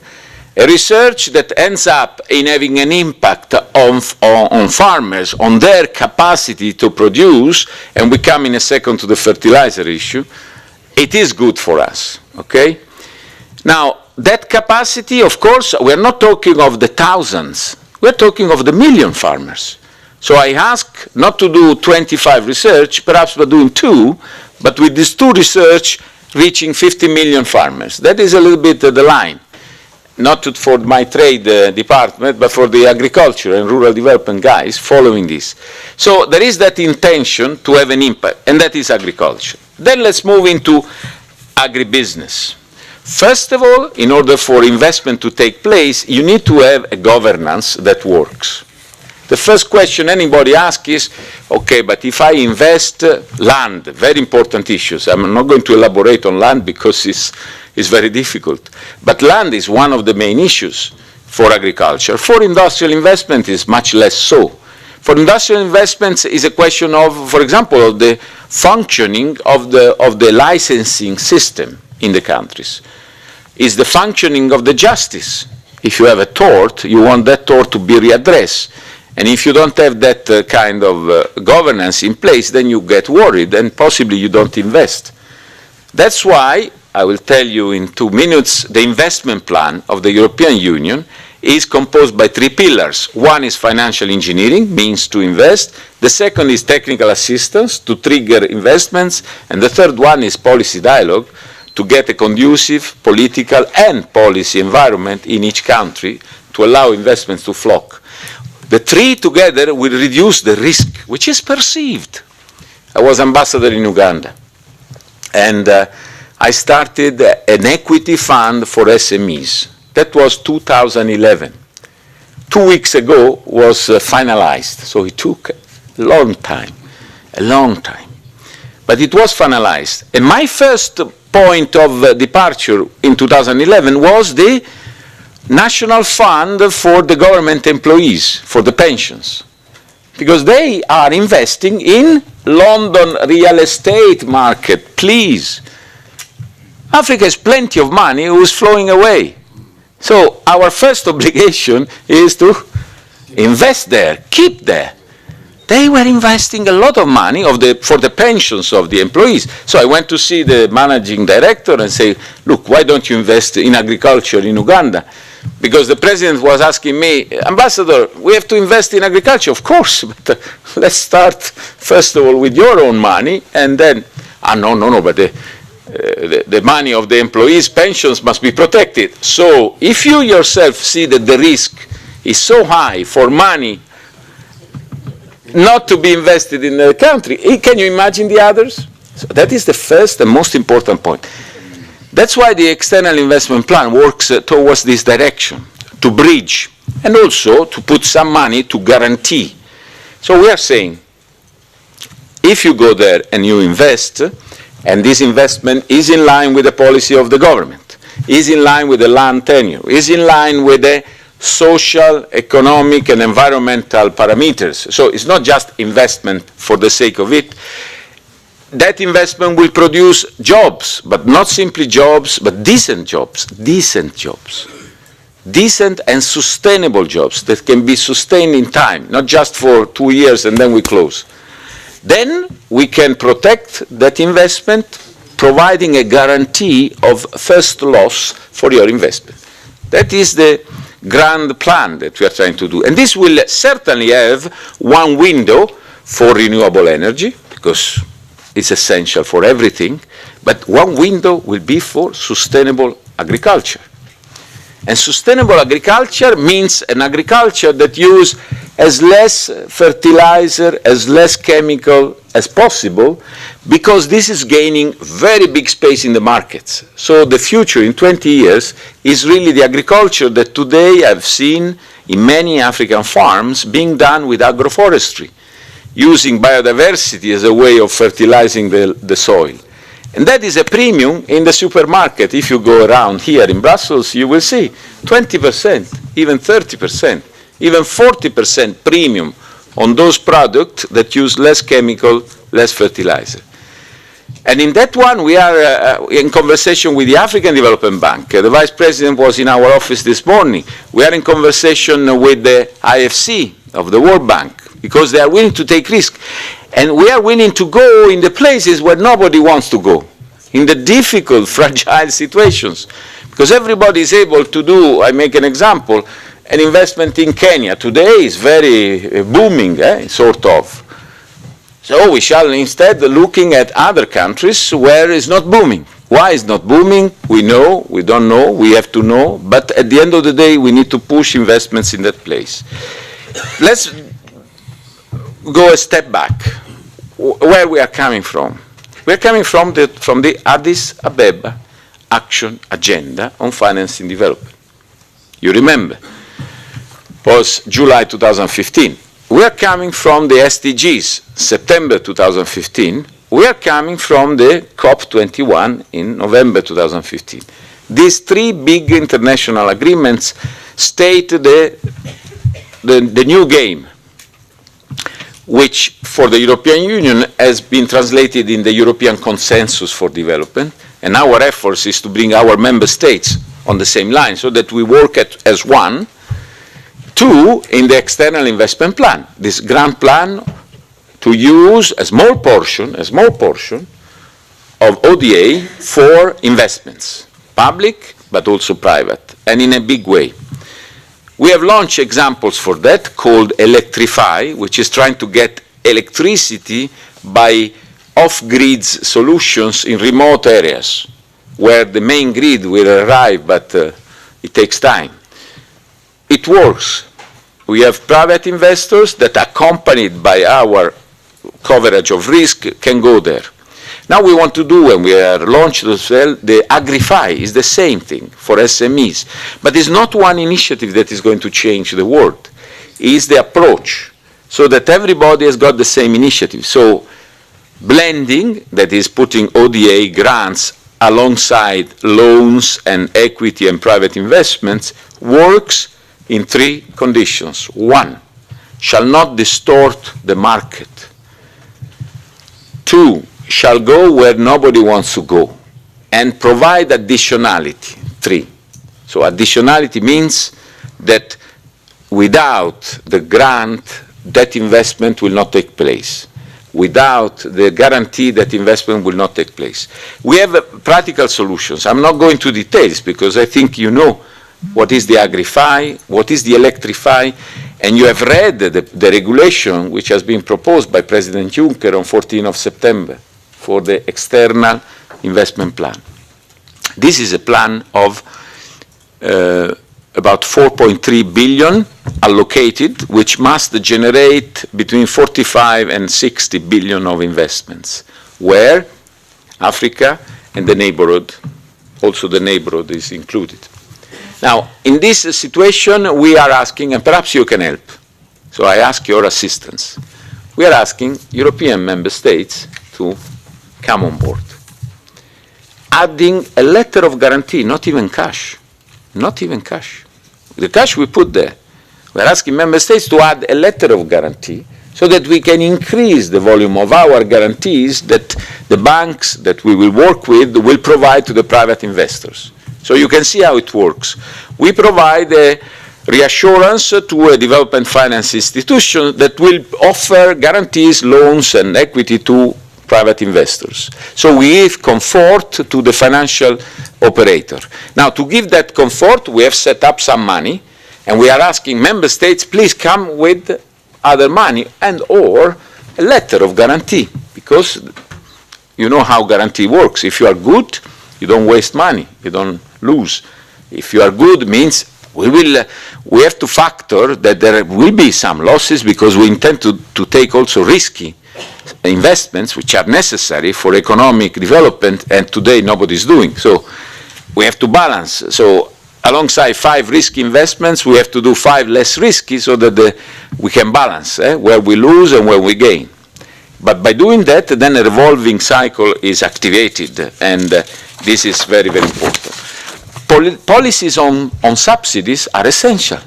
I think I very much share this subsidy on fertilizer. First of all, let's try to use less, and there are technologies that allow that, agroforestry and biodiversity technologies that we are trying to disseminate with the help of the national organizations.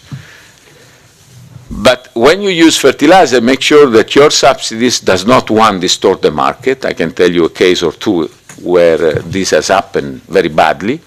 And 2, that doesn't goes in order, and then there are wastes in post-harvest which will actually absolutely destroy the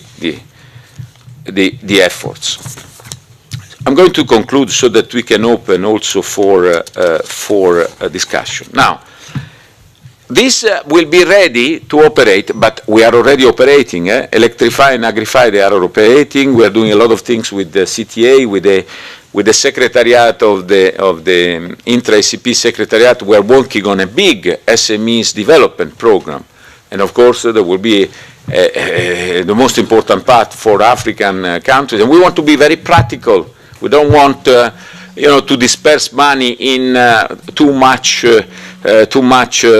talks and management fees. We want really that this money goes, and it's a very big portion. I'm sure the Undersecretary will talk about that, but the point that I want to conclude with is that the SDGs are bringing a sustainability issues with their universality. They put in the game an interest, a genuine interest from all partners. There are also political interests, and this factor brings the partnership at a very much higher level than before. The demonstration on this is the preparation of the next EU-African Union Summit in November. And we know that in November in Abidjan there won't be enough accommodations for the private sector forum that we traditionally organize. So this will sort of be done in June, and then in Brussels at the occasion of the European Development Days, and then from there will be a patrouille, there will be a group of private leaders that will bring the message to the summit in November. Now, we want to support this process. We are organizing 2 streams for this project, for this process, 2 streams. It's, of course, global, but 2 streams are very, very important. One, guess what, is renewable energy and access to energy, and the second, guess what, is sustainable agriculture, and agribusiness and value addition. I want to be clear. Therefore, CEOs, business leader will be called. We want to organize something before, let's say April, May. We will involve Intra-ACP, the CTA in this exercise to prepare for June, and then June there will be a sort of declaration that business leaders will forward to the summit in November. I think this is the way to proceed. Alongside that, we are starting the preparation of these windows of investments. with our financial partners, and we will try to define the criteria, and of course we will involve the technical specialists so that we are right in defining what kind of good product must be and can be offered to the market. So we are very, very concrete in all that, and being myself very fond and probably even looking to a personal future for myself, going back to where I belong, which is Africa. I think this is very good news to share with you. The process of the African Union, the new instruments on investments, because ODA is fundamental, and there will be situations where we need to continue to do ODA, grant-based. Somebody talked about drought. Last year we mobilized 400 million of grant quickly, in addition to, because there was a big drought, and we will continue to do that. Vulnerability, very fragile, very critical situation, very, very poor smallholders. They will always receive our attention and our assistance, but the bulk of the economic growth will be done through investments. And on these investments, the policy aspects, the political aspects, the financial engineering aspects, and the technical aspects are put together through this big plan called the External Investment Plan, which has been already approved by the European Council, by the way, and now is in discussion in the Parliament. So I invite you also to do your lobby with the members of the European Parliament and asking them to approve it quickly so that we can proceed. Thank you very much.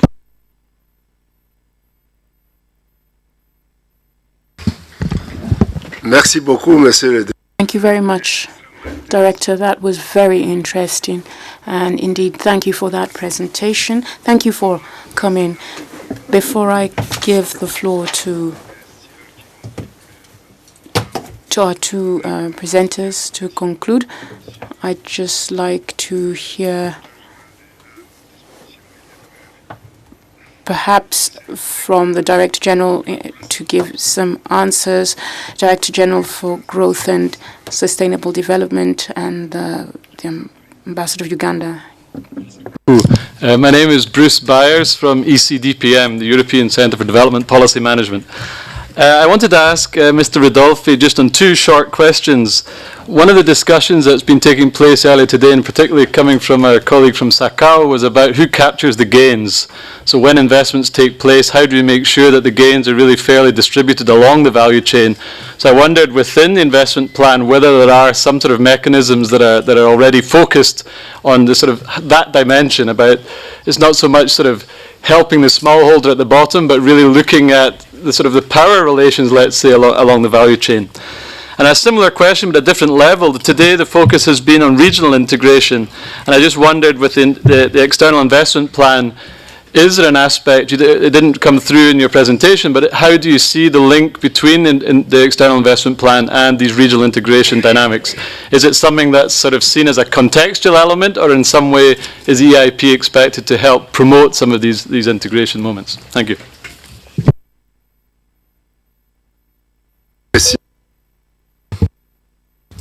Je prends deux questions.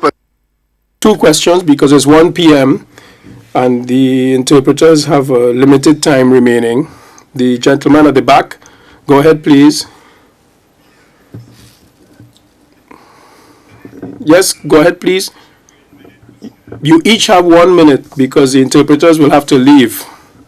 Allez-y. Go ahead, please. Question to Mr. Ridolfi. I loved as well his speech, his explanations. It goes in a good direction. And my specific interest, you talked a lot about investment. I would like to first add a short comment about how it works in practice. I work a lot with the private sector. I have a company bringing German companies to Africa, and I'm since 1 year now on organic farming, buying organic products from Africa. It's now coming slowly to a result, but it means it takes 1 year just to identify partners in Africa. Now we're at the point, we have the partners, probably, and now the expectation from the African side is that we will come with millions of dollars of investment. But the client says, yes, I will probably invest 100,000, 200,000 for the beginning, and then we'll see. So there's a big gap also between expectation and what is willing to invest from the companies. And the second point, this comes together with your This is now a question, a specific question to you. As I talk about organic farming, organic products are in Europe 10% of the market. Are there any special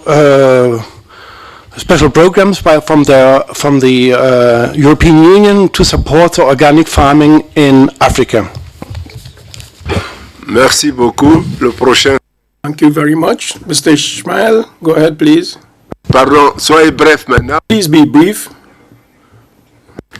I just wanted to reinforce what Mr. Rodolfo said about the link between governance and investment, and that we should also bring it down to its very basic level. The farmer faces the same challenge. If the governance is not right, the farmer as an investor is not able to invest as well. Sometimes when we talk investment, we tend to talk for the big companies, but it is also for the farmer, many of whom are not able to capitalize on their assets. Merci. Angola. Thank you, Angola. Please be brief, very brief. Yes, I shall be brief, Mr. Chairman.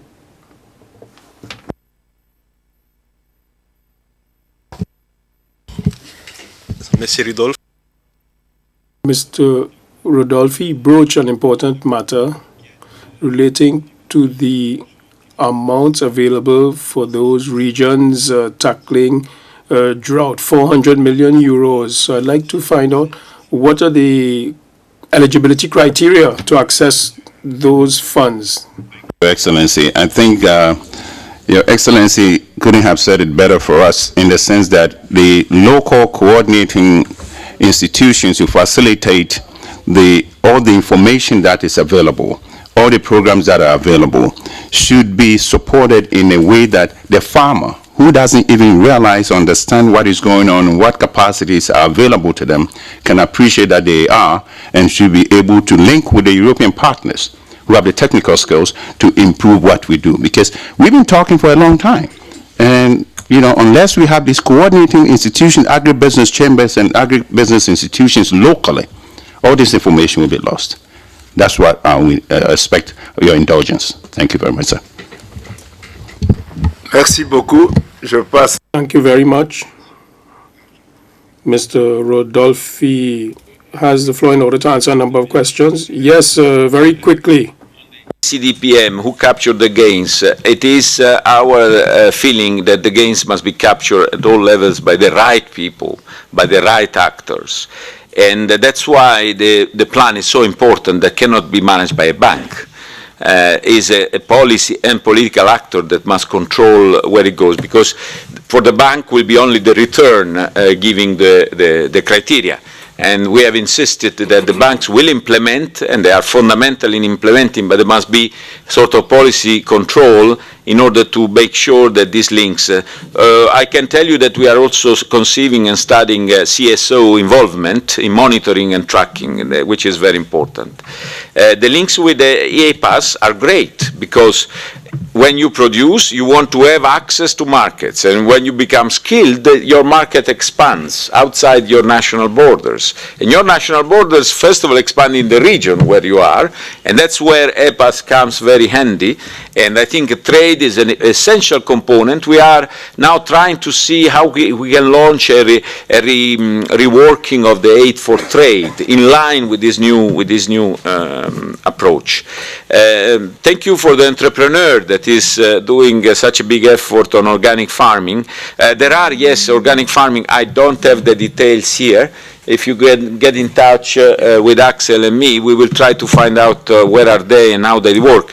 But one item of the external investment plan, and I want to answer also to the friend from Ghana, is that we want to do one-stop shop for all these different activities. I do recognize so far we've done so many different activities, and we are not able to concentrate, and people like the colleague, they say, look, there are actions, but I don't know what, I don't know how can I access, etc. I think you are right, they are right, and we want to do that much more streamlined in one website which then will be the access shop for farmers' organization, then to explain to the members of the organization, and therefore I think we are also into assisting farmers' organization and agribusiness chambers to become more productive on that.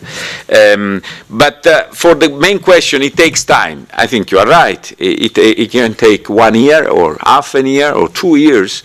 What is important is that we allow 10,000, 20,000, 50,000 people like you to do that. And that is when we come to the big results. So the more actors you have and the more easy is in terms of regulatory environment, because it's true that for the small farmers, the regulatory environment and the governance is even more important than for the big ones that can have a deal signed by the president. The small farmer does not have a deal signed by the president. He has to face the reality of every day. So I will stop here. The ambassador of Angola, we will this is the normal and traditional way in which we do programs. That is, if money is allocated for a given country, that given country will, in liaison with our delegation surplus, will discuss and negotiate the way on how to do it. Very often it's through NGOs, very often it's through government machineries, very often is out of supplies and other forms. But there is an analysis done on the risk, on the drought, which establishes a priority, and then discussions with the counterparts in order to see how it can be implemented. Merci beaucoup pour toutes ces explications. Thank you for all the explanations and for coming, Mr. Ridolfi. I now give the floor to the ACP Secretariat for just a few concluding remarks before the director of the CTA says a last word, and then we break for lunch. Well, Mr. Chairman, just very briefly, we were not on the program itself, but I just wanted to thank once again Mr. Ridolfi, who goes straight to the heart of the matter. We have always had frank and open discussions with him, but I'd also like to thank him and the other presenters for comforting us in the work we are doing in terms of our review of what we call agricultural commodities sector, which we want to transform into support for value chains at the local, regional, and international level. So this process is ongoing in the ACP group. It will be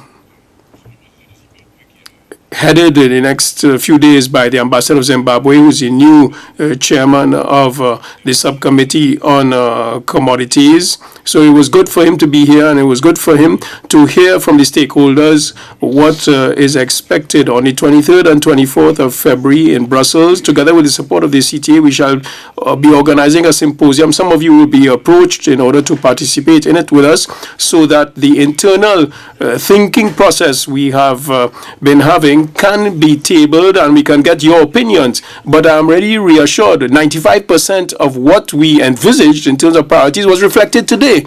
So some of you will be getting invitations in order to come back here to Brussels on the 23rd and 24th of February in order to go in details on the document. It's not a document for implementation. It's a policy document which has to be decided on, and then based on that, we can then tackle accessing resources under the 11th EDF, particular resources from the EDF, but also resources from outside. We have been approached by the West African Development Bank, the Central African Development Bank. We are also in contact with COMESA.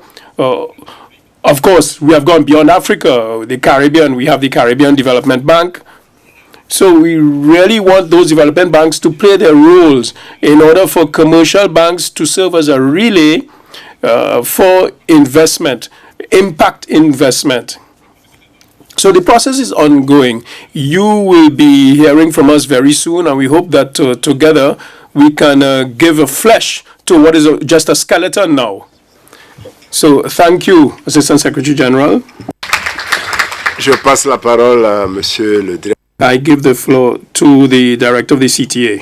Thank you, Mr. Chairman. Well, I'm sure you'll all agree with me that we had a really rich discussion this morning, and it's very difficult to summarize, of course, but what I would take, I think, one of the key messages is, we have been really positive this morning. We have not been focusing on the challenges that Africa has as much as really focusing on the opportunities and the positive trends. The report that CTA and IFPRI worked on clearly showed that there is a lot happening at the regional level, regional integration, regional trade. From an agricultural perspective, it opens huge opportunities. And in terms of creating jobs, in terms of feeding Africa, there is a huge opportunity.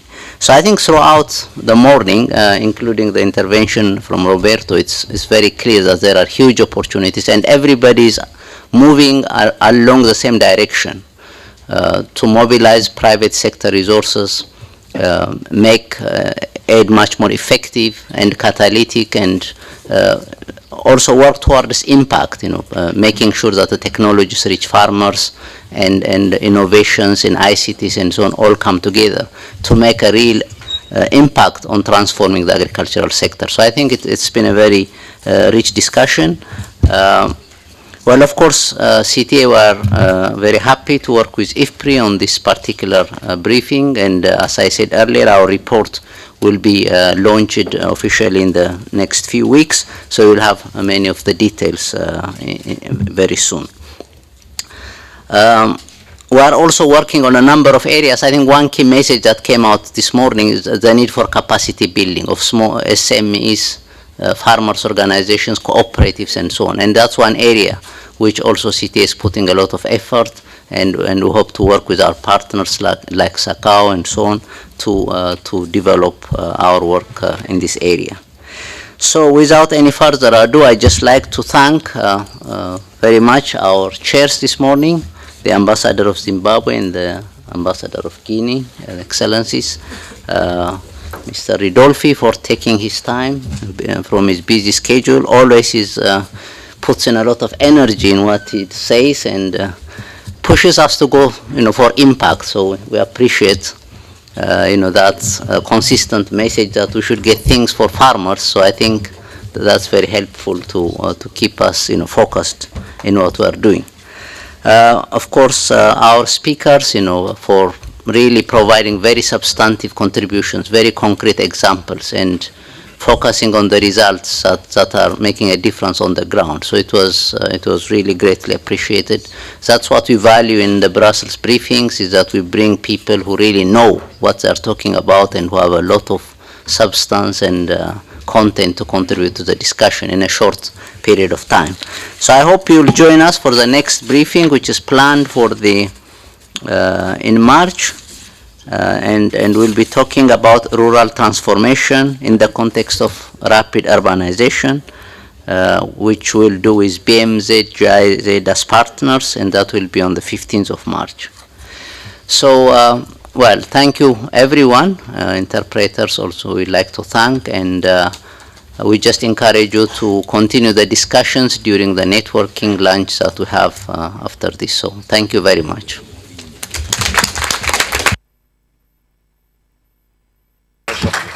Bien, à mon tour, I, for my part, would like to thank all the participants and wish you a good afternoon, and we can continue discussing downstairs. Thanks to the interpreters and organizers. Thank you and have a good day.